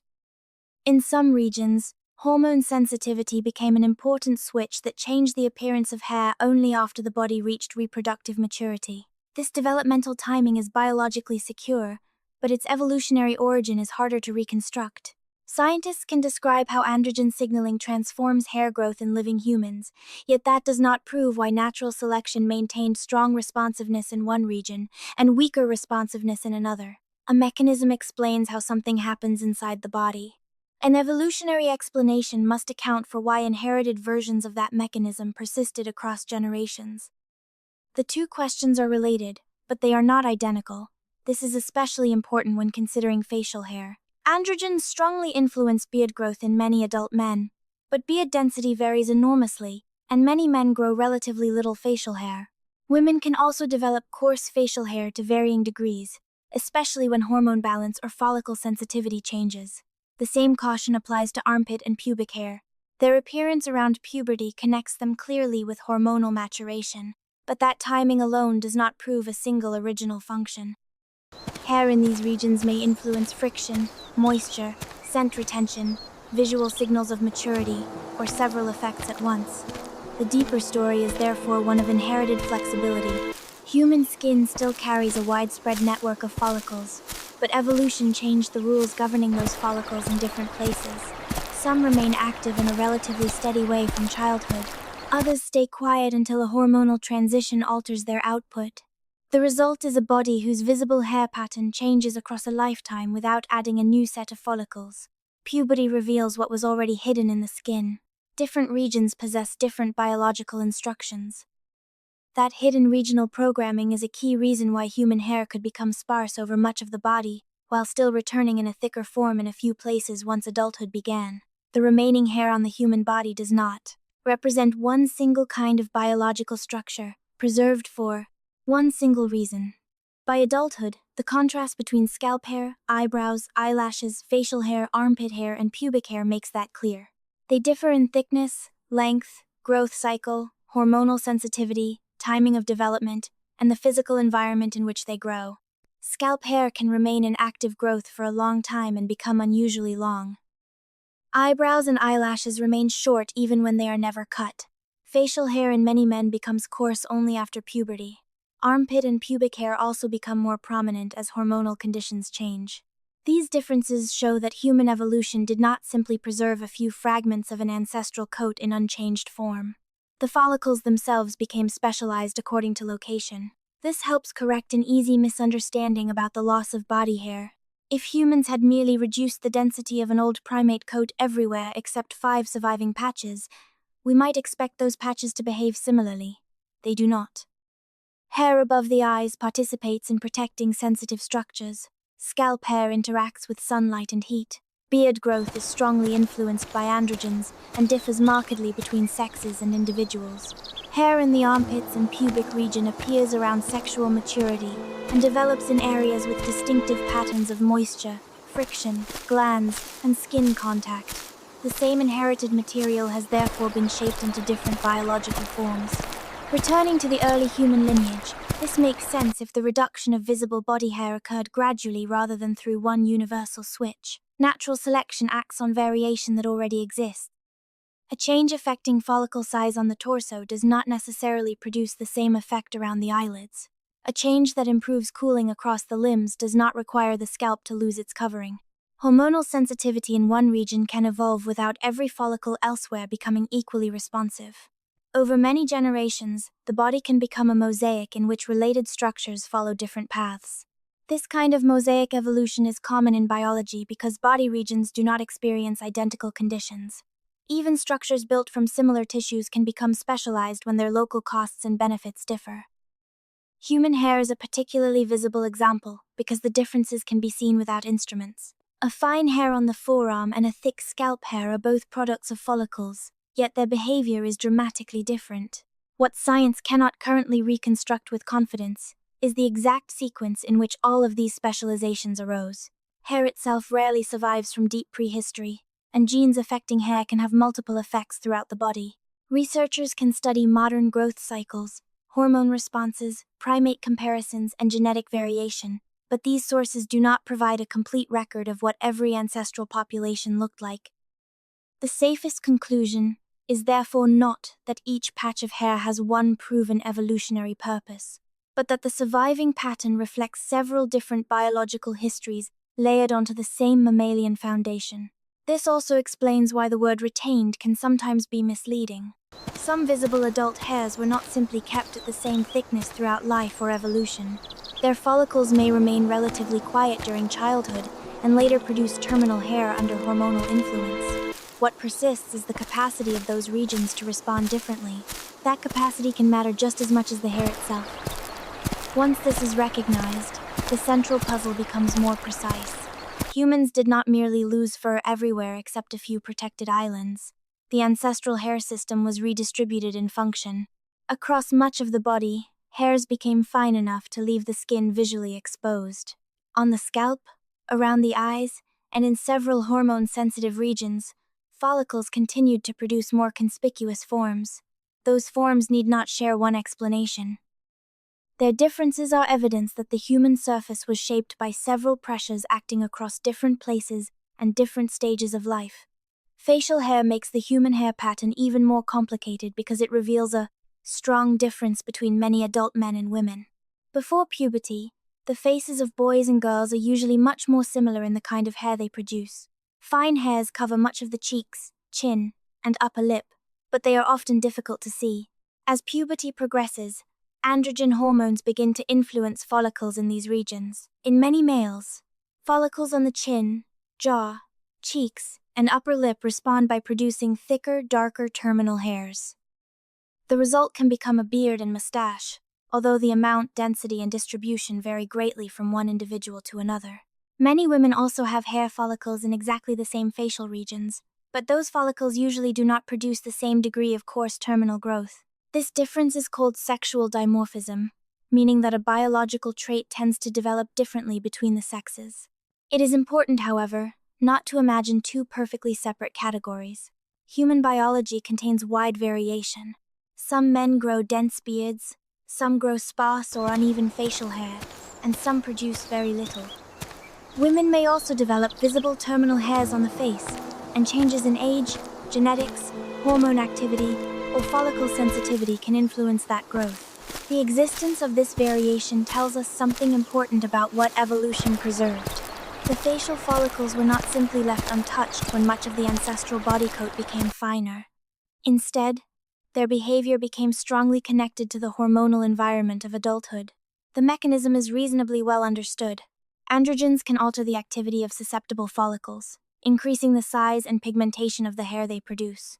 The deeper evolutionary reason for this pattern is much harder to establish. A beard is not obviously necessary for cooling the body, and it does not fit neatly into the same protective explanation that helps us understand eyelashes. This makes facial hair one of the clearest signs that the surviving human hair pattern cannot be explained only through temperature or physical protection. Returning to the distant beginning of our lineage, facial hair would have emerged from a primate system in which follicles already covered the face. As visible hair over much of the human body became reduced, inherited differences in how particular facial follicles responded to hormones could become increasingly noticeable. If coarse beard growth became associated with adult male development, it could also become a visible indicator of age and sexual maturity. That observation is much more secure than claiming exactly why natural selection favored the trait. Researchers have considered sexual selection and social signaling as possible influences on the evolution of male facial hair. A conspicuous beard can change the apparent shape of the lower face and may affect how maturity, masculinity, dominance, or age are perceived by other people. Studies of living humans show that facial hair can influence social judgments, but those modern responses cannot simply be projected unchanged into prehistory. We cannot know how every ancestral population interpreted a beard, nor can we assume that one preference remained constant across thousands of generations. Social meanings also vary among cultures today, which warns against turning contemporary perceptions into ancient facts. The safest evolutionary interpretation is therefore broader. Once beard growth became strongly linked with male adulthood, it could have participated in social and reproductive signaling without needing to serve one fixed message. Its persistence may have involved several pressures, and the relative importance of those pressures remains uncertain. What is clearer is that facial hair represents a different kind of retained specialization from scalp hair or eyelashes. It appears mainly after puberty, depends strongly on androgen responsiveness, and differs substantially between individuals and sexes. This brings us back to the central question of why humans lost so much of their visible coat while keeping conspicuous hair in selected regions. The beard shows that some hair may have remained prominent not because the skin beneath it needed insulation, but because the follicle itself became integrated into the biology of adulthood. Human evolution did not simply choose between hairy skin and bare skin. It produced a surface in which the same ancient follicle system could become nearly invisible in one place, continuously protective in another, and strongly responsive to sexual maturation somewhere else. A beard creates a problem for any explanation that tries to connect all human hair to temperature alone. If the main evolutionary advantage of reducing body hair was improved cooling, then thick facial hair in many adult men seems, at first, difficult to place within the same pattern. It covers a region that is already exposed to air, yet it usually becomes prominent only after puberty, and is far less developed in many women. That timing immediately suggests that beard growth belongs to a different biological story from the fine hair covering the arms or the long hair of the scalp.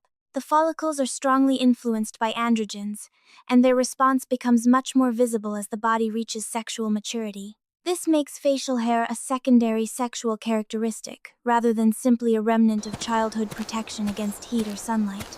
The distinction is important because a trait associated with adulthood can become useful in ways that have little to do with keeping the body warm or cool. In living humans, facial hair can alter the apparent shape of the jaw, chin, and lower face. It can make age and maturity easier to estimate, and studies of perception show that beards can influence judgments about masculinity, age, social status, or dominance. These effects are real in modern populations, but they do not tell us exactly how people in deep prehistory interpreted facial hair. Cultural meanings vary greatly, and a beard that signals one thing in one society may carry a different meaning elsewhere. For that reason, it is safer to say that facial hair can function as a visible signal than to claim that it evolved to communicate one fixed message. Returning to the early human lineage, the key point is that once much of the face became less densely covered, any coarse hair that appeared on the chin, cheeks, or upper lip would have become more conspicuous. A trait that was once embedded within a hairier facial surface could become visually distinct when neighboring hair was reduced. If that conspicuous growth also appeared mainly in adult males, natural selection and sexual selection could potentially act on it in ways that differed from the pressures affecting the rest of the body. Sexual selection does not require conscious choice in the modern sense. It simply describes differences in reproductive success associated with traits that influence competition, attraction, recognition, or social interaction. Researchers have therefore proposed that beards may also have been shaped by such pressures. Yet there is no fossil record of beard density, no preserved sequence showing when strong male facial hair first appeared, and no way to identify one ancient preference that operated across all populations. The hypothesis remains plausible rather than proven. Other possible effects may also have mattered. Facial hair changes the texture of the skin surface, may offer limited protection against sunlight or minor abrasion, and can alter how the lower face appears during interaction. None of these possibilities needs to exclude the others. Evolution often preserves traits because several modest effects overlap, rather than because one dramatic advantage explains everything. This brings the central question back into sharper focus. Humans did not keep conspicuous hair only where it helped control heat. Some regions became specialized around the biology of adulthood.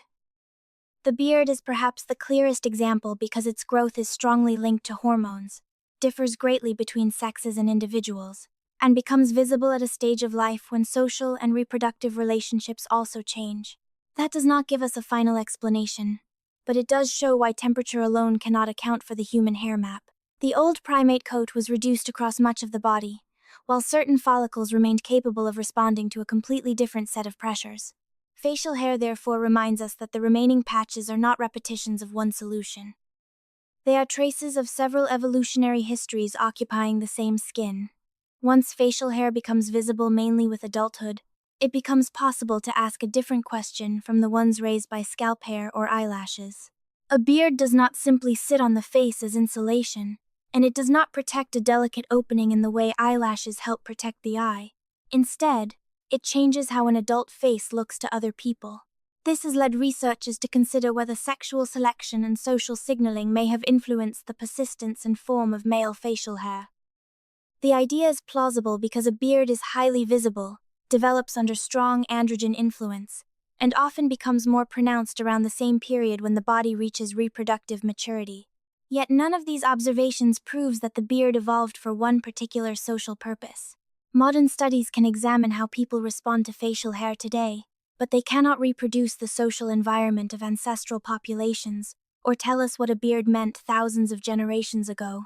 What they can show is that facial hair changes perception. A beard can make the lower face appear larger, alter the apparent outline of the jaw, and influence judgments of age, masculinity, maturity, or dominance. These effects differ among observers and cultures, so they should not be treated as universal reactions inherited unchanged from the distant past. Even so, a trait that consistently changes the appearance of an adult face could become relevant to competition, attraction, recognition, or social relationships without carrying one fixed message. This is where sexual selection becomes useful as a possible framework.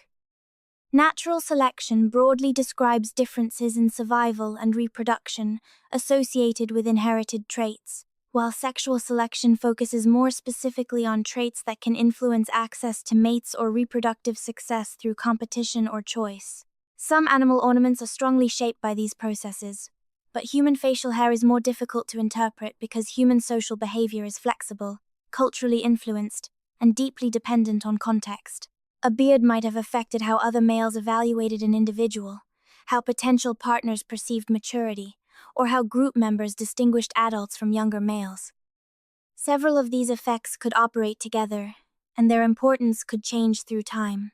Returning to the origin of the human hair pattern, the reduction of dense facial hair would have made any remaining coarse growth increasingly conspicuous.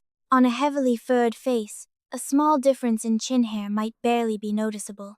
On a face covered mainly by fine, short hairs, a dark beard becomes a strong visual contrast. That contrast could make hormone-dependent facial hair more available to social selection once the general coat had already become reduced. In this sense, the beard may not represent a patch that simply resisted hair loss. It may represent a region whose follicles became specialized in a new direction while neighboring hair became less visible. This possibility fits the broader pattern seen across the human body. Evolution can modify an inherited structure and later expose it to new pressures created by other changes. A reduction of facial fur could increase the visual importance of eyebrows and facial expressions. The same reduction could also make adult beard growth more distinctive. There is no need to assume that all of these changes happen simultaneously, or for the same reason. The fossil record cannot preserve the precise density of an ancient beard, and genetic evidence does not currently provide a simple timeline showing exactly when the modern pattern emerged. This uncertainty is important because it prevents a plausible explanation from becoming a false certainty. Facial hair may have functioned as a signal, an ornament, a marker associated with adulthood, or some combination of these. It may also have carried minor physical effects unrelated to signaling. The evidence does not require us to choose only one. Human evolution often produces traits whose current roles overlap, and a feature that began under one set of pressures can later acquire new significance. What can be stated more securely is that beard growth is linked to androgen-sensitive follicles, and that it creates a conspicuous difference in many adult faces. That alone distinguishes it from the broad reduction of the ancestral coat. The human lineage, therefore, did not simply become less hairy in a uniform direction. Some follicles became quieter, while others became increasingly responsive to age, sex hormones, and the social visibility of adulthood. The beard is one of the clearest reminders that the five-region puzzle cannot be solved by temperature alone. Some hair remained because local physical protection mattered. Some may have remained because shielding from sunlight mattered. And some became prominent within a biological stage where appearance itself could influence interaction. The exact balance is still uncertain, but that uncertainty tells us something useful. The surviving map of human hair is not a single evolutionary answer written 5 times, but several different histories written onto one body. Armpit hair belongs to a different biological timetable from scalp hair, eyebrows, or eyelashes. A child may already have a full covering of scalp hair and clearly visible brows, yet the armpit usually remains covered only by fine, inconspicuous hairs. As puberty begins, changing hormone levels alter the behavior of follicles in this region. The follicles are not newly created.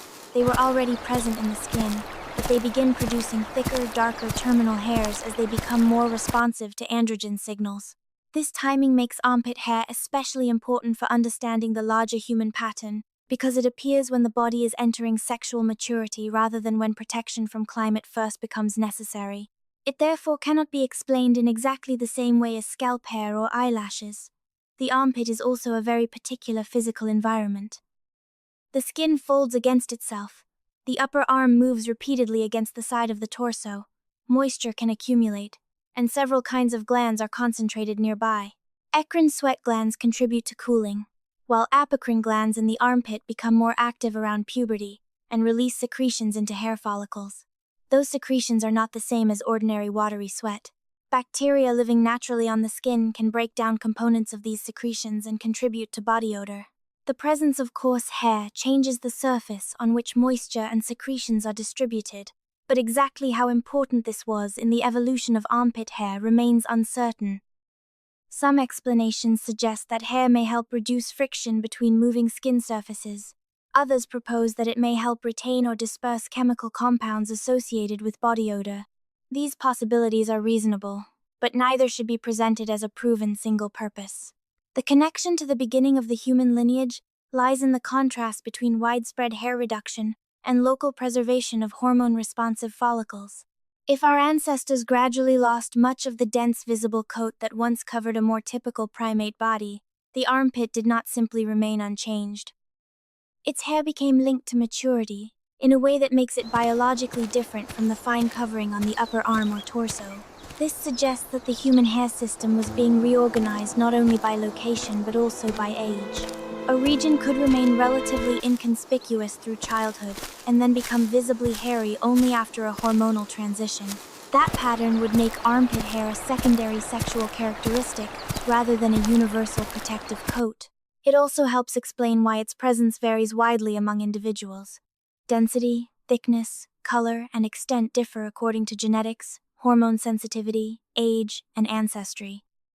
Some adults develop abundant growth, while others have relatively little, yet both patterns fall within normal human variation. This variability is another reason to avoid treating the title's 5 places as 5 fixed islands with identical boundaries. Human hair is better understood as a set of regions where follicles tend to behave differently from those surrounding them. The armpit is one of those regions because its biology changes so strongly at puberty. What remains unresolved is why natural selection preserved that hormonal responsiveness there while much of the neighboring body hair stayed fine. Friction, moisture, gland activity, and social signaling have all been considered as pieces of the explanation, but the evidence does not allow one of them to be declared the complete answer. What can be said more confidently is that armpit hair emerged within a local environment where movement, skin contact, secretions, and adulthood all intersect. In that sense, it represents something different from the old primate coat. It is not simply fur that escaped reduction. It is a specialized adult hair pattern produced by follicles whose behavior changes at a specific stage of life. The human surface therefore preserves another layer of evolutionary complexity. Most of the body became visually less hairy, yet some regions retained the ability to become conspicuous only when the body itself entered a new biological phase. The armpit is one of the places where hair grows in a region already shaped by movement, moisture, skin contact, and gland activity, which makes it tempting to search for one simple function. The difficulty is that several effects are possible at the same time. When the arm moves against the side of the chest, the skin of the armpit repeatedly folds, stretches, and presses against nearby surfaces. Hair may help reduce direct skin-to-skin friction by creating a small physical layer between those surfaces, especially during repeated movement. This idea is biologically plausible, but it is difficult to prove that friction reduction was the original reason armpit hair remained prominent in humans. Modern bodies show what the hair can do now, but they cannot directly reveal which selective pressure mattered most in distant populations. Moisture adds another layer to the problem. The armpit contains many sweat glands, and usually receives less airflow than exposed regions such as the forearm. Water, sweat, and glandular secretions can therefore remain in contact with the skin for longer periods. Hair changes how that moisture is spread across the surface. It can hold droplets, increase the area over which secretions are distributed, and alter how quickly they evaporate. These effects are real physical possibilities, yet they do not point automatically toward one evolutionary purpose. The same hair that slows the movement of moisture in one situation could help spread it across a larger surface in another. Temperature, humidity, movement, and the amount of hair all change the outcome. This complexity becomes especially important when odor enters the discussion. Apocrine glands in the armpit become more active around puberty, and their secretions contain compounds that skin bacteria can transform into molecules with noticeable odors. Armpit hair can retain some of these secretions close to the skin and may influence how odor-producing compounds are distributed. For this reason, scientists have long considered the possibility that armpit hair became involved in chemical communication, but that idea should be handled carefully. Humans certainly produce body odors, and other people can perceive them. Yet it is much harder to demonstrate that armpit hair evolved specifically to broadcast a chemical signal. The word pheromone is sometimes used too casually in discussions of human biology. In many animal species, pheromones have clearly demonstrated effects on behavior or physiology. In humans, claims about specific pheromones producing reliable, universal responses remain controversial and much less certain. It would therefore be misleading to say that armpit hair survives because it spreads pheromones. A safer conclusion is that hair may influence the retention and movement of odor-related secretions in a region where apocrine glands are active. Returning to the origin of the human hair pattern, this distinction matters because the armpit sits at the intersection of several changes that occurred in the human body. Much of the ancestral coat became finer, leaving large surfaces better suited to evaporative cooling. At the same time, some follicles in the armpit retain the ability to produce coarse hair after puberty. Nearby glands also become more active during the same stage of life. These features may have interacted over evolutionary time, but we cannot assume they all appeared together or for one reason. Friction could have mattered. Moisture control could have mattered. Odor retention or social signaling could also have mattered. Their relative importance may have shifted as bodies, environments, and social behavior changed. What is more secure is that the armpit is not simply a random patch where ancestral fur escaped reduction. Its hair appears according to a developmental schedule, grows in a region with unusual mechanical and glandular conditions, and becomes conspicuous only when the body approaches adulthood. This gives it a biological identity very different from scalp hair or eyelashes. The larger question of why humans kept visible hair in a few regions therefore becomes clearer without becoming simpler. Evolution did not need one reason to preserve every patch. In the armpit, several modest advantages may have overlapped, allowing coarse hair to remain useful enough that the follicles were not reduced in the same way as those across much of the torso. The result is a small region where movement, moisture, scent, and maturity all meet, leaving behind another specialized form of hair on an otherwise increasingly bare-looking body. Human body odor is real, measurable, and biologically meaningful, but that does not mean humans possess a proven pheromone system comparable with those demonstrated in many insects and other animals. The distinction matters because the armpit is often described as if its hair must have evolved to spread chemical messages about attraction or reproductive status. That explanation sounds simple, especially because apocrine glands become more active around puberty and because armpit hair appears during the same general stage of development. Yet a connection in timing does not establish a single evolutionary purpose. Apocrine secretions themselves are initially much less odorous than the smells people eventually notice. Microorganisms living on the skin transform components of those secretions into volatile compounds, creating much of the characteristic odor associated with the armpit. Hair can retain secretions and increase the surface on which those compounds remain, so it may affect how long odors persist or how they move into the surrounding air. Those observations are biologically reasonable. The uncertainty begins when odor is turned into the stronger claim that specific substances function as human pheromones. In biology, a pheromone usually refers to a chemical signal produced by one member of a species that reliably produces a particular behavioral or physiological response in another member of the same species. Clear examples exist in many animals. Human evidence is much less straightforward. People can respond to body odors, and odors can carry information related to individuality, diet, health, emotional state, or aspects of biological condition, but researchers have not established a single human chemical signal that works with the kind of consistent, species-wide effect expected from well-characterized pheromones in other animals. Human behavior is also shaped by vision, language, memory, learning, culture, and conscious interpretation, making chemical influences difficult to separate from many other signals. This is why the safer scientific position is not to deny that smell matters, but to avoid claiming more than the evidence supports. The armpit may participate in chemical communication without containing a simple biological switch that controls attraction. That possibility fits the broader history of human hair. When the ancestral body coat became reduced over large surfaces, regions with apocrine glands and hormone-responsive follicles could remain biologically distinct. Hair in the armpit may have altered how glandular secretions were retained, distributed, or released, while also reducing friction between moving skin surfaces. None of these effects has to be exclusive. A structure can persist because several modest consequences together influence its value.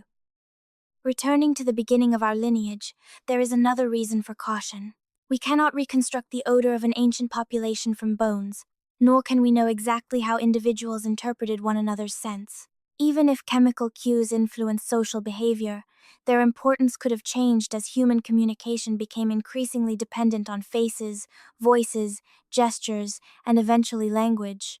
It would be unjustified to imagine a prehistoric world in which armpit hair served as a direct broadcasting device for a fixed reproductive message. The evidence simply does not reach that far. What can be said more confidently is that armpit hair appears at sexual maturity, grows in a region rich in apocrine glands, and can affect the local retention of secretions and odor-producing compounds. That combination makes chemical signaling a reasonable subject of investigation, but not a settled explanation.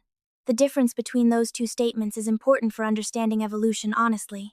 Many traits survive because they interact with several systems at once, and their original selective pressures may be impossible to isolate after millions of years.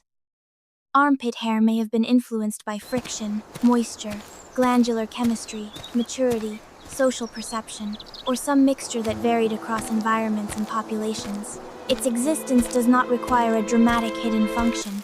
It only requires that keeping hormone-responsive follicles in that region was not sufficiently costly to be eliminated and may have carried benefits under some conditions.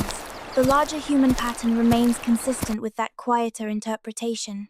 Most of the body became covered by finer, less conspicuous hair, while certain small regions retained follicles capable of producing thicker hair, when local biology made that pattern useful. In the armpit, the relationship between hair and scent remains intriguing precisely because science has not reduced it to one definitive answer, and that uncertainty is more informative than the simple claim that humans kept armpit hair to spread pheromones. Pubic hair follows a developmental pattern that immediately separates it from scalp hair, eyebrows, and eyelashes. It is not usually a conspicuous feature of childhood. Instead, it becomes thicker and more visible as the body moves through puberty, when rising androgen activity changes how follicles in the pubic region behave. The follicles were already present before this transition, but many had been producing fine, lightly pigmented hairs that were easy to overlook. Under hormonal influence, some of those follicles begin producing darker, coarser terminal hairs. This makes pubic hair another example of a human hair pattern that is tied closely to biological maturity rather than to the basic needs of infancy or early childhood. The timing is important because it limits the kinds of explanations that make sense.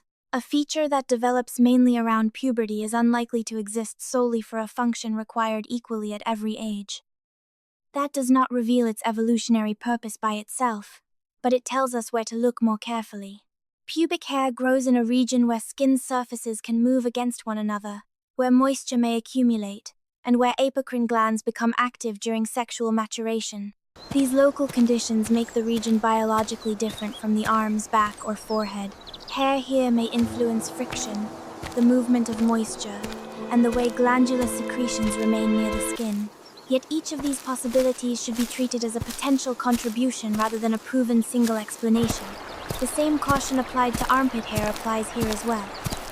The fact that apocrine glands and coarse hair both become more active around puberty does not prove that pubic hair evolved specifically to spread chemical signals. Human scent can carry information, but the evidence does not support a simple claim that this region acts as a pheromone broadcasting system. Another possibility is that pubic hair became a visible secondary sexual characteristic because it appears around the transition to reproductive maturity. This developmental association is clear in living humans. What remains uncertain is how much that visibility mattered in ancestral populations, and whether sexual or social selection played a major role in maintaining the trait. Modern humans attach many cultural meanings to pubic hair, but those meanings cannot be projected backward into deep prehistory. We cannot know what an ancestral individual thought when seeing another person's hair pattern, and there is no direct fossil evidence preserving those interpretations. The safer biological statement is that pubic hair is strongly connected to maturation through hormone-sensitive follicles, and may therefore have become one of several outward signs that the body had entered a new developmental stage. Returning to the origin of the human hair pattern, this provides another clue to how selective the reduction of the ancestral coat became. Much of the abdomen, thighs, and surrounding skin can remain covered mainly by finer hair, while follicles in the pubic region become conspicuous only after puberty. The contrast suggests that the area did not simply preserve an unchanged fragment of primate fur. Its follicles became developmentally specialized. In that sense, the modern pattern is not best imagined as 5 pieces of an old coat that somehow escaped removal. Some of the most noticeable hair on an adult body is produced by follicles that behave differently from childhood onward and respond to a hormonal environment associated with maturity. This distinction also explains why pubic hair varies so much among individuals. Density, distribution, pigmentation, curl, and the boundaries of growth differ with genetics, hormone sensitivity, age, and ancestry. There is no single exact pattern that defines every healthy adult human. The shared feature is broader. Follicles in this region commonly shift toward terminal hair during puberty. That shared developmental response is much easier to demonstrate than any single evolutionary function. The deeper question is why such responsiveness remained concentrated here, while so much neighboring body hair became fine and inconspicuous. Friction may have mattered. Moisture and local gland activity may have mattered. Its association with maturity may also have affected social or reproductive signaling. These possibilities can overlap without requiring us to choose one as the complete answer. Pubic hair therefore adds another layer to the history written across human skin. It shows that losing a visible body coat did not simply mean reducing hair everywhere in the same way. Some regions retained the capacity to become more, not less, conspicuous when adulthood began, suggesting that the pressures shaping human hair changed not only from place to place, but also from one stage of life to another. The pubic region is a place where skin, movement, moisture, and friction meet in ways that differ from most of the exposed body. The thighs move repeatedly against the pelvis during walking, running, climbing, sitting, and other ordinary motion, while nearby skin surfaces can press or slide against one another. In such a setting, coarse hair may create a small physical layer between surfaces that would otherwise make more direct contact. That possibility has often been suggested as one reason pubic hair may remain useful, especially because hair can change how pressure and rubbing are distributed across the skin. Yet the idea should not be treated as a proven evolutionary explanation. It is difficult to reconstruct how much friction mattered to ancestral populations, and modern anatomy can show only what hair is capable of doing now, not exactly why the trait was maintained over many generations. The local environment is also affected by moisture. Sweat, skin oils, and secretions from nearby glands can remain in regions where airflow is limited and surfaces are close together. Hair can alter the way that moisture spreads.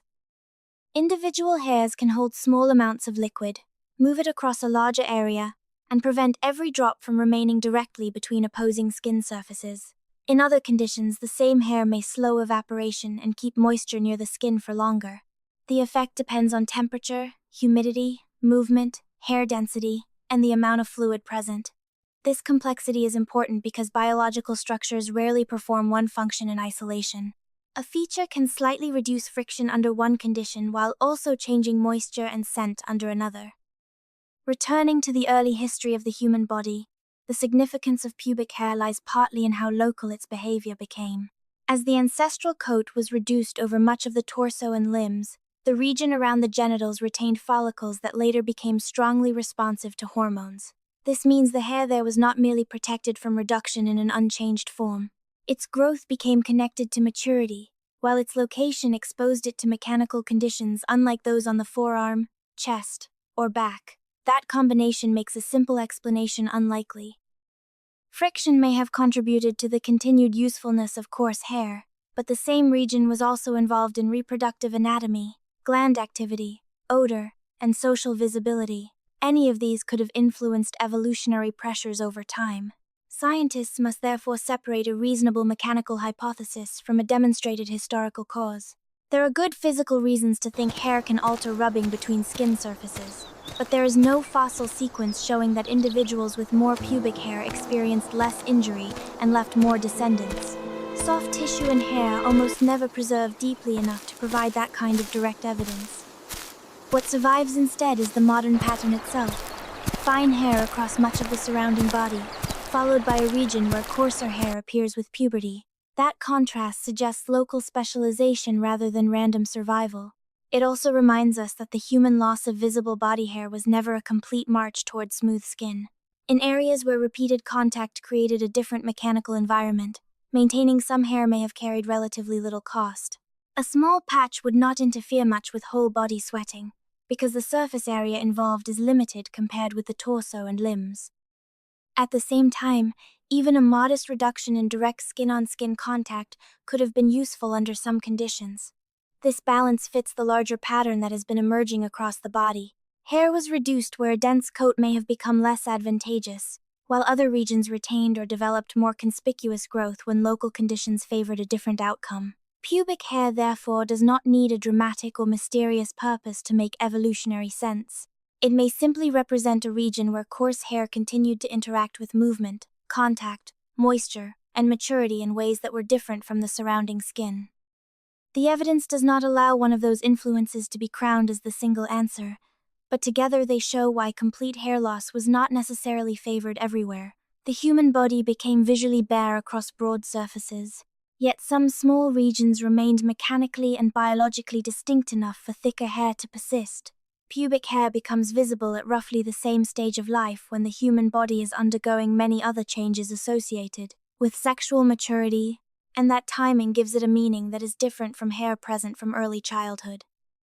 The appearance of coarse hair in the pubic region is one of several outward signs that hormonal development has entered a new phase.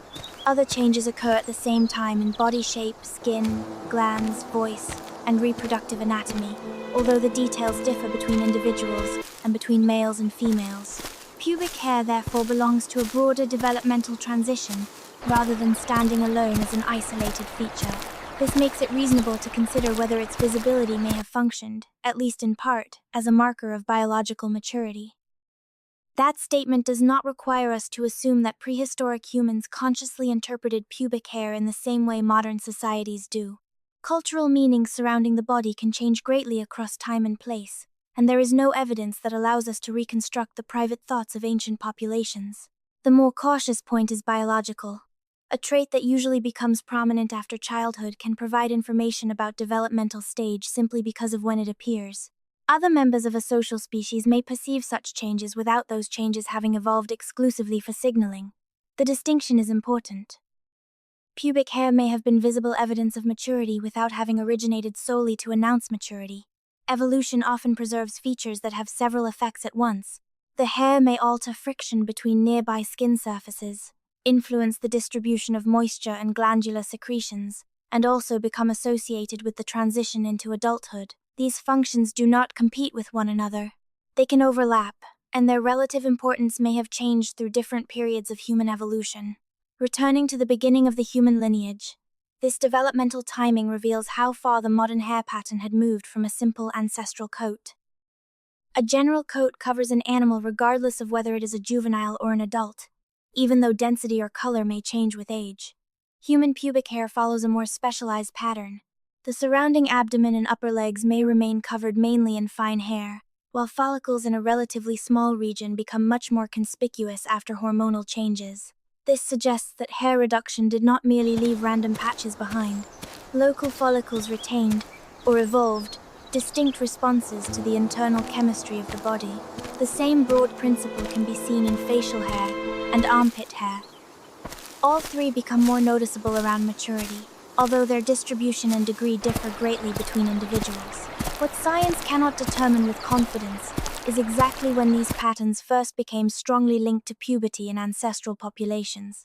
Soft tissue rarely survives, and skeletal remains cannot tell us whether an individual had dense pubic hair or almost none. Genetic studies can reveal pathways involved in hair development and hormone sensitivity. but translating those pathways into the precise appearance of ancient bodies remains difficult. For that reason, claims about a specific prehistoric moment when pubic hair became a maturity signal would go beyond the evidence. The safer conclusion comes from living human biology. Pubic hair is a secondary sexual characteristic influenced strongly by androgens and usually becomes more pronounced during puberty. Because of that timing, it can correlate with physical maturation even if its evolutionary history involved other functions as well. This distinction also helps explain why the amount of pubic hair differs so widely. Natural variation in genetics, follicle sensitivity, hormone activity, age, and ancestry can produce patterns ranging from relatively sparse to much denser growth. The boundaries are not identical from person to person, and there is no single exact arrangement that all humans must share.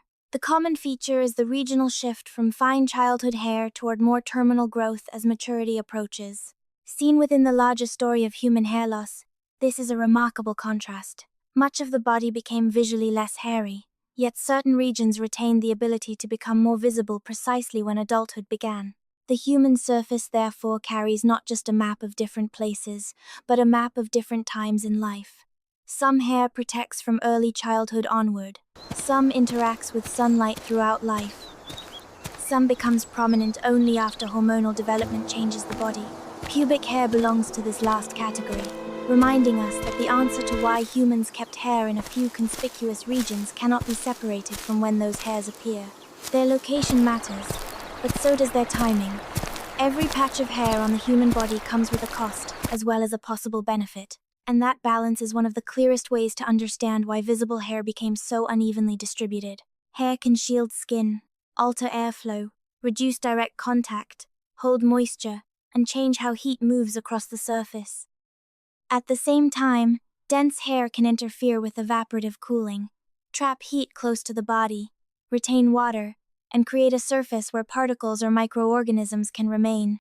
The value of hair therefore depends on location and circumstance rather than on a simple rule that more hair is always better or worse. This is especially important when thinking about the early human lineage. Our ancestors inherited a body already covered in hair, so evolution was not deciding whether to add or remove each patch from an empty surface. It was modifying an existing system.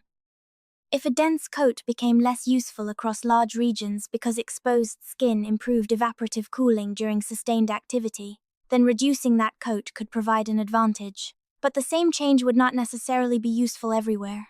The top of the head still faced strong solar radiation. The edges of the eyes still benefited from small protective hairs.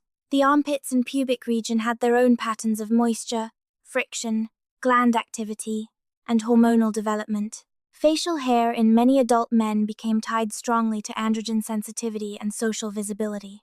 Each region therefore carried a different balance of costs and benefits. This helps explain why evolution did not produce a perfectly smooth body. Natural selection does not work toward visual consistency. It favors inherited traits that perform well enough under particular conditions, even when the final result looks irregular. A fine hair on the arm may provide some sensation and surface protection while adding little insulation. A thick scalp hair may reduce solar heat reaching the skin but also limit some evaporation. An eyelash may intercept particles without affecting whole body temperature at all. Armpit hair may alter friction and secretions while covering too little surface area to matter greatly for cooling. These effects are small when considered separately, but evolution often works through modest differences repeated across many generations. There is also a cost to removing hair completely. Follicles are not useless structures simply because their hairs become difficult to see. Fine hairs can contribute to touch sensation because movement of the shaft can stimulate nearby sensory structures. Hair can also influence how moisture spreads across skin and how quickly the surface dries. A body with no hair anywhere would therefore not simply be a more efficient version of a lightly haired human. It would be biologically different in several ways. This is why the human pattern is better understood as reduction and specialization, rather than total loss. Returning to our origins, the ancestral coat may have become less valuable as sweating and sustained movement became more important, but there was no reason for every follicle to be eliminated if finer hair carried little cost. Natural selection often leaves structures in modified form when complete removal offers no strong advantage. The result can be a body filled with compromises rather than clean solutions. This also explains why some modern people have more visible body hair than others, without falling outside the normal human pattern. Hair density, thickness, pigmentation, and hormone responsiveness vary widely, yet most humans still share the same broad contrast between relatively fine hair across large surfaces and more conspicuous growth in selected regions. The exact boundaries are flexible because evolution acts on populations full of variation, not on a single ideal template. What matters is the repeated regional pattern. The scalp behaves differently from the torso. The eyelid margin behaves differently from the cheek. The armpit behaves differently from the upper arm. The pubic region behaves differently from the surrounding abdomen and thighs. Once these differences are recognized, the question of why humans did not keep thick hair everywhere becomes easier to frame. A dense coat could impose thermal costs over broad surfaces where sweat needed access to air, while a smaller patch could remain useful where protection, friction, signaling, or local biology changed the calculation. Human hair therefore reflects a series of trade-offs rather than a single evolutionary decision, and the pattern we see today is the accumulated result of many local compromises written across the same inherited skin.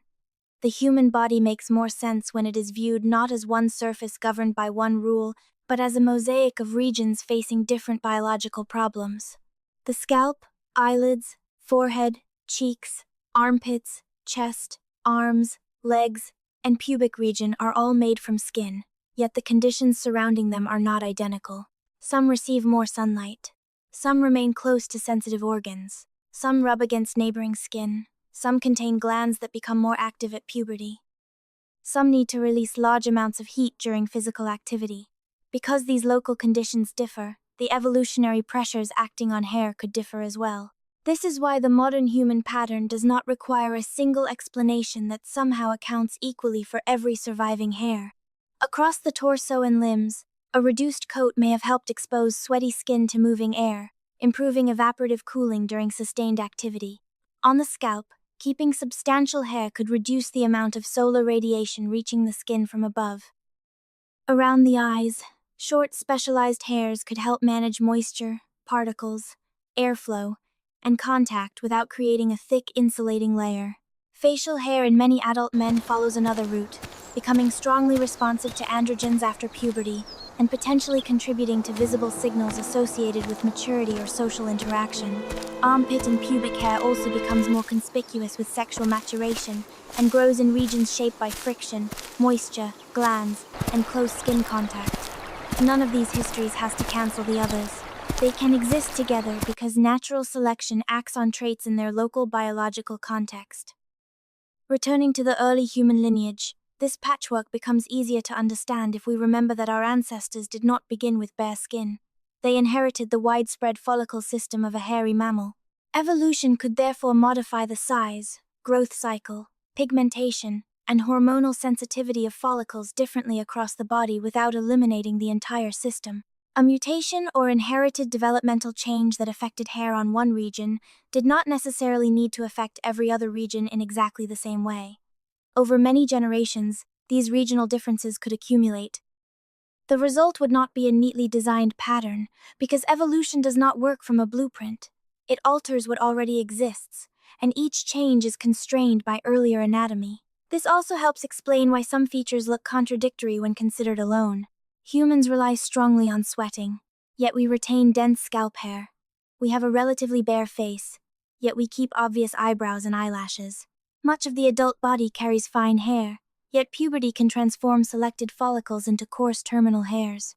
These apparent contradictions become less surprising when each region is allowed to solve a different problem.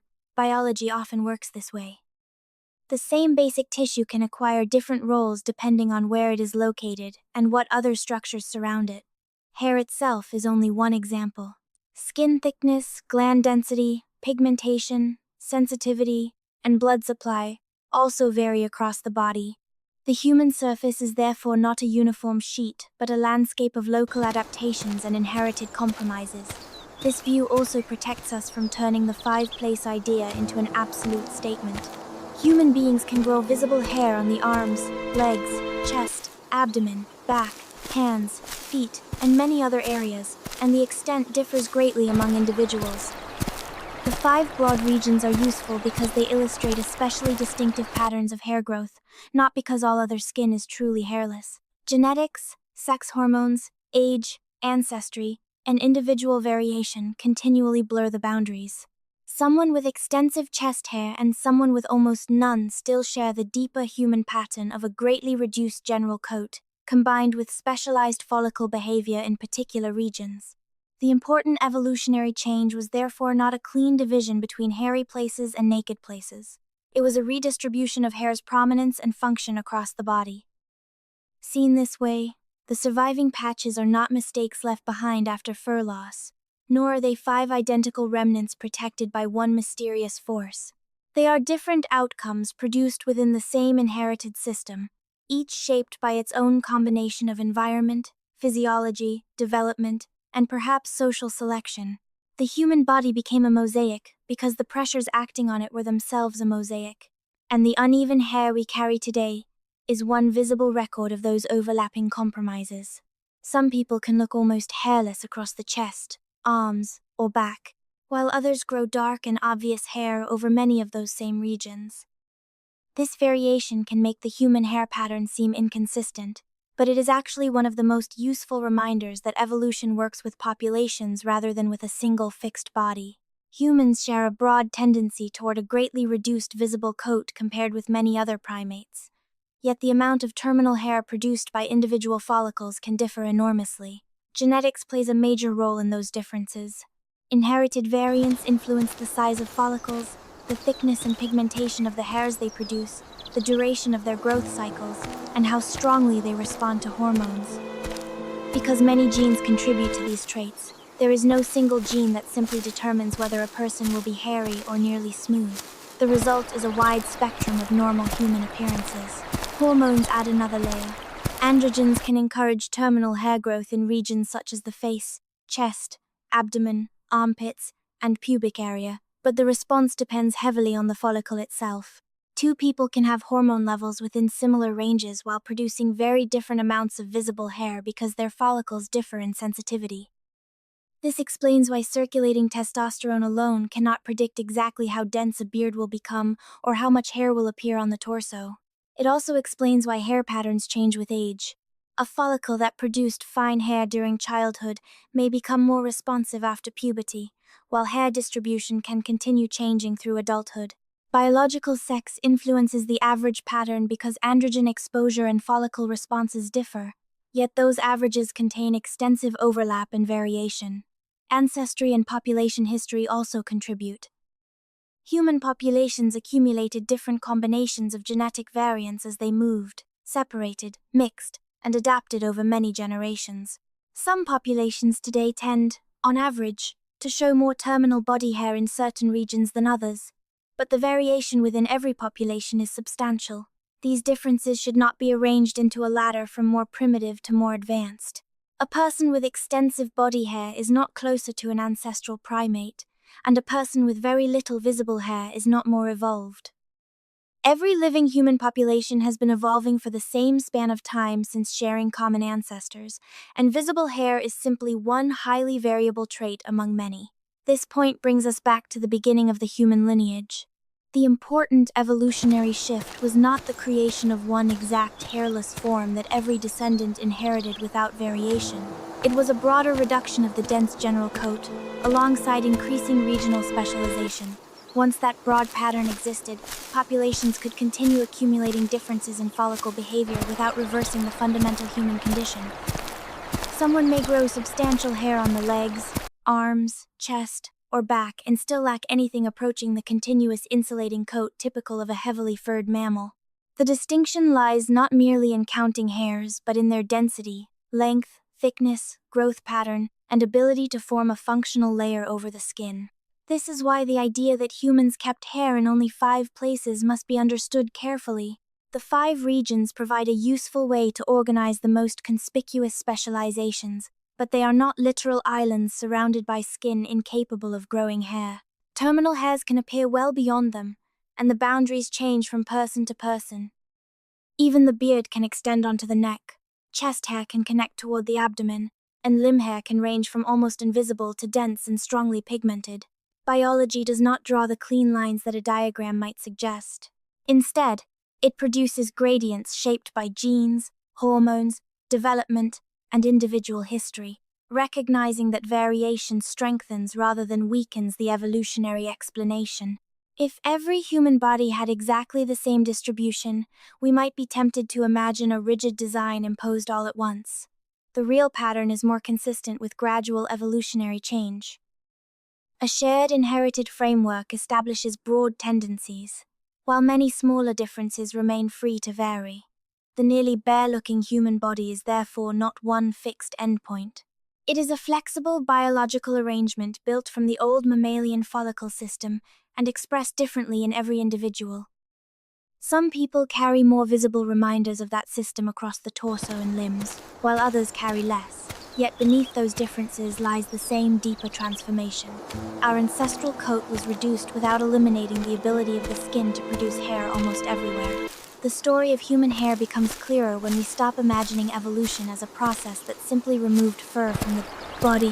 What changed was not only the amount of hair, but the pattern in which different follicles behaved. Across much of the skin, hair became finer, shorter, lighter, or less able to form a dense insulating coat. In other regions, follicles retained the ability to produce thick terminal hairs, and some became strongly responsive to hormones later in life. The human body therefore did not move from hairy to hairless in one clean step.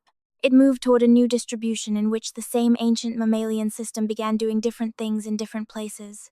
That distinction matters because much of the skin still contains functioning hair follicles today. The forearm, abdomen, back, thighs, hands, and many other surfaces are not biologically empty. They usually produce hairs that are too fine or too sparse to resemble the coat of another primate. A person can appear almost naked while still carrying a widespread covering of vellus hair. This means the most important evolutionary change may have involved miniaturization and specialization rather than simple disappearance. The follicles stayed, but their output changed.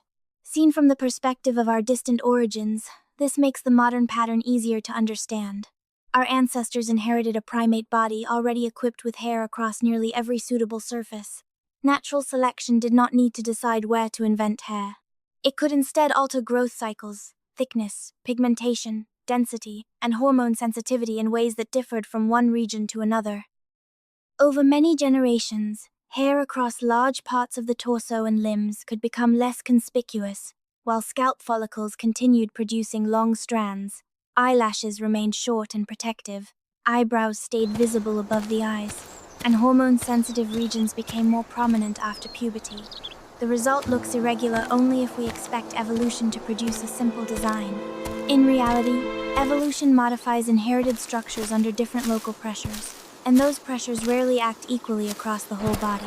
This is also why the phrase "humans lost their fur" is useful but incomplete. We did lose the appearance and much of the function of a dense general coat, yet we did not lose the biological capacity for hair growth across most of the skin. The difference between a human arm and a furry primate arm is therefore not merely whether follicles exist. It involves what kind of hair those follicles produce, and whether the hairs together form a substantial layer. This helps explain why modern variation can be so large without changing the basic human pattern. One person may grow dark terminal hair across the chest or legs, while another may show only fine, pale hairs in the same regions. Both still belong to a species whose general coat has been greatly reduced. The variation reveals that evolution did not erase the system so completely that no flexibility remained. Instead, it left a network of follicles whose behavior can still respond to genes, hormones, age, and ancestry. The 5 broad regions highlighted throughout this story therefore represent especially noticeable specializations rather than the only surviving locations of human hair. Their importance lies in how differently they behave. Scalp hair can grow for unusually long periods. Eyebrows and eyelashes remain short and occupy positions where protection and visual communication matter. Facial hair in many men becomes prominent under androgen influence. Armpit and pubic hair emerge more strongly with maturity in regions shaped by glands, moisture, contact, and hormonal change. These patterns are not copies of one ancestral solution. They are different outcomes built from the same inherited foundation. Returning once more to the beginning of the human lineage, the deeper transformation was not the destruction of hair but the reorganization of its role. A dense coat that once served as a broad covering became less important over much of the body, while specific regions retained or developed forms of hair that continued to interact with their local environment. Some of those interactions are understood reasonably well. Others remain hypotheses that science continues to test. The honest conclusion is not that every surviving patch has one proven purpose, but that the modern human surface preserves a mosaic of evolutionary changes.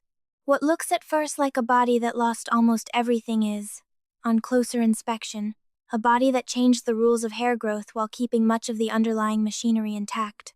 One human body can carry several evolutionary histories at once, and the surviving pattern of hair makes that especially visible. The scalp, eyebrows, eyelashes, beard, armpits, and pubic region are all made from the same basic biological material, yet each has followed a different path. Scalp hair is strongly connected to the thermal problem created by an upright body exposed to sunlight from above. A substantial covering can reduce solar heat reaching the skin, while the rest of the body remains relatively open to evaporative cooling. Eyebrows occupy another kind of environment, sitting above the eyes where sweat and moisture can move downward across the forehead. Eyelashes form a narrow physical boundary at the edge of the eyelids, where short hairs can interact with particles, airflow, and touch without interfering greatly with vision. Facial hair introduces a different pattern again because it becomes much more conspicuous in many males after puberty and responds strongly to androgen hormones. Armpit and pubic hair also become more prominent with sexual maturity, but they grow in regions shaped by skin contact, moisture, gland activity, and local movement. These differences show why no single explanation can answer the entire question of why humans kept visible hair in a handful of places while reducing it across most of the body. Heat matters, but heat cannot explain everything.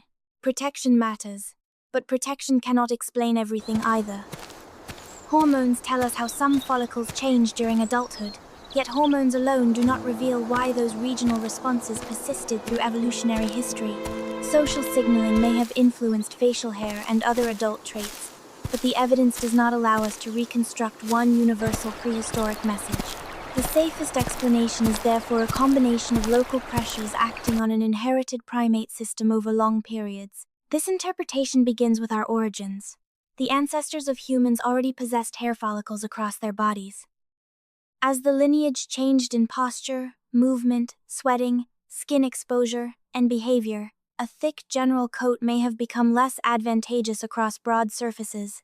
Finer hair could make evaporative cooling more effective while retaining follicles that continued to provide sensation and other small effects. Once the general coat was reduced, however, every region did not become biologically identical. The scalp still faced sunlight. The eyes still needed protection.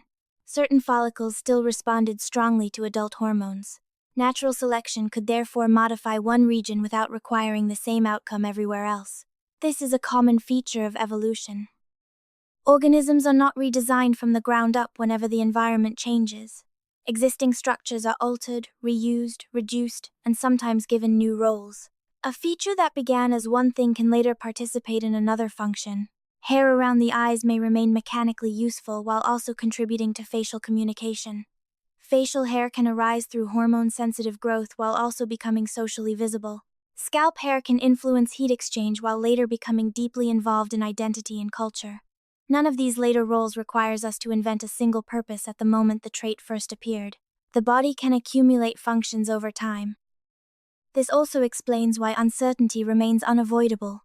Hair and skin rarely survive in deep fossil history, so scientists cannot line up ancestral individuals and directly observe the gradual reduction of the coat. They reconstruct the process from modern physiology, primate comparisons, genetics, environmental evidence, and the behavior of living follicles. Some parts of the explanation are stronger than others. Humans clearly possess a powerful system of eccrine sweating. Scalp hair clearly changes solar heat gain. Eyebrows and eyelashes clearly occupy protective positions around the eyes. Androgen signaling clearly transforms hair growth in several regions at puberty. What remains harder to establish is the exact historical order in which all of these traits changed and the relative importance of each selective pressure. That limitation should not be hidden, because it is part of what makes the explanation scientifically reliable. The central question can still be answered without pretending that every detail is known. Humans did not preserve 5 identical patches of ancestral fur. We reduced the visible coat over much of the body while different regions retained or developed specialized hair for different biological contexts. Some of those contexts involve heat, some involve protection. Some involve maturity, hormones, contact, or possible social signaling. The pattern is therefore not one evolutionary story repeated across the skin. It is several stories overlapping on the same body, all beginning with the same ancient mammalian inheritance, and diverging as different regions came to face different demands. One human body can carry several evolutionary histories at once, and the surviving pattern of hair makes that especially visible. The scalp, eyebrows, eyelashes, beard, armpits, and pubic region are all made from the same basic biological material, yet each has followed a different path. Scalp hair is strongly connected to the thermal problem created by an upright body exposed to sunlight from above. A substantial covering can reduce solar heat reaching the skin, while the rest of the body remains relatively open to evaporative cooling. Eyebrows occupy another kind of environment, sitting above the eyes where sweat and moisture can move downward across the forehead. Eyelashes form a narrow physical boundary at the edge of the eyelids, where short hairs can interact with particles, airflow, and touch without interfering greatly with vision. Facial hair introduces a different pattern again because it becomes much more conspicuous in many males after puberty and responds strongly to androgen hormones. Armpit and pubic hair also become more prominent with sexual maturity, but they grow in regions shaped by skin contact, moisture, gland activity, and local movement. These differences show why no single explanation can answer the entire question of why humans kept visible hair in a handful of places while reducing it across most of the body. Heat matters, but heat cannot explain everything. Protection matters, but protection cannot explain everything either. Hormones tell us how some follicles change during adulthood, yet hormones alone do not reveal why those regional responses persisted through evolutionary history. Social signaling may have influenced facial hair and other adult traits, but the evidence does not allow us to reconstruct one universal prehistoric message. The safest explanation is therefore a combination of local pressures acting on an inherited primate system over long periods. This interpretation begins with our origins. The ancestors of humans already possessed hair follicles across their bodies. As the lineage changed in posture, movement, sweating, skin exposure, and behavior, a thick general coat may have become less advantageous across broad surfaces. Finer hair could make evaporative cooling more effective, while retaining follicles that continued to provide sensation and other small effects.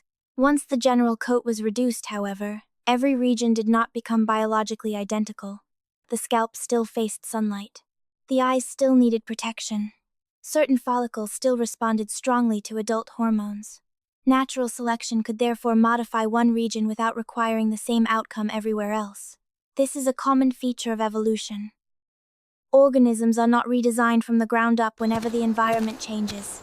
Existing structures are altered, reused, reduced, and sometimes given new roles.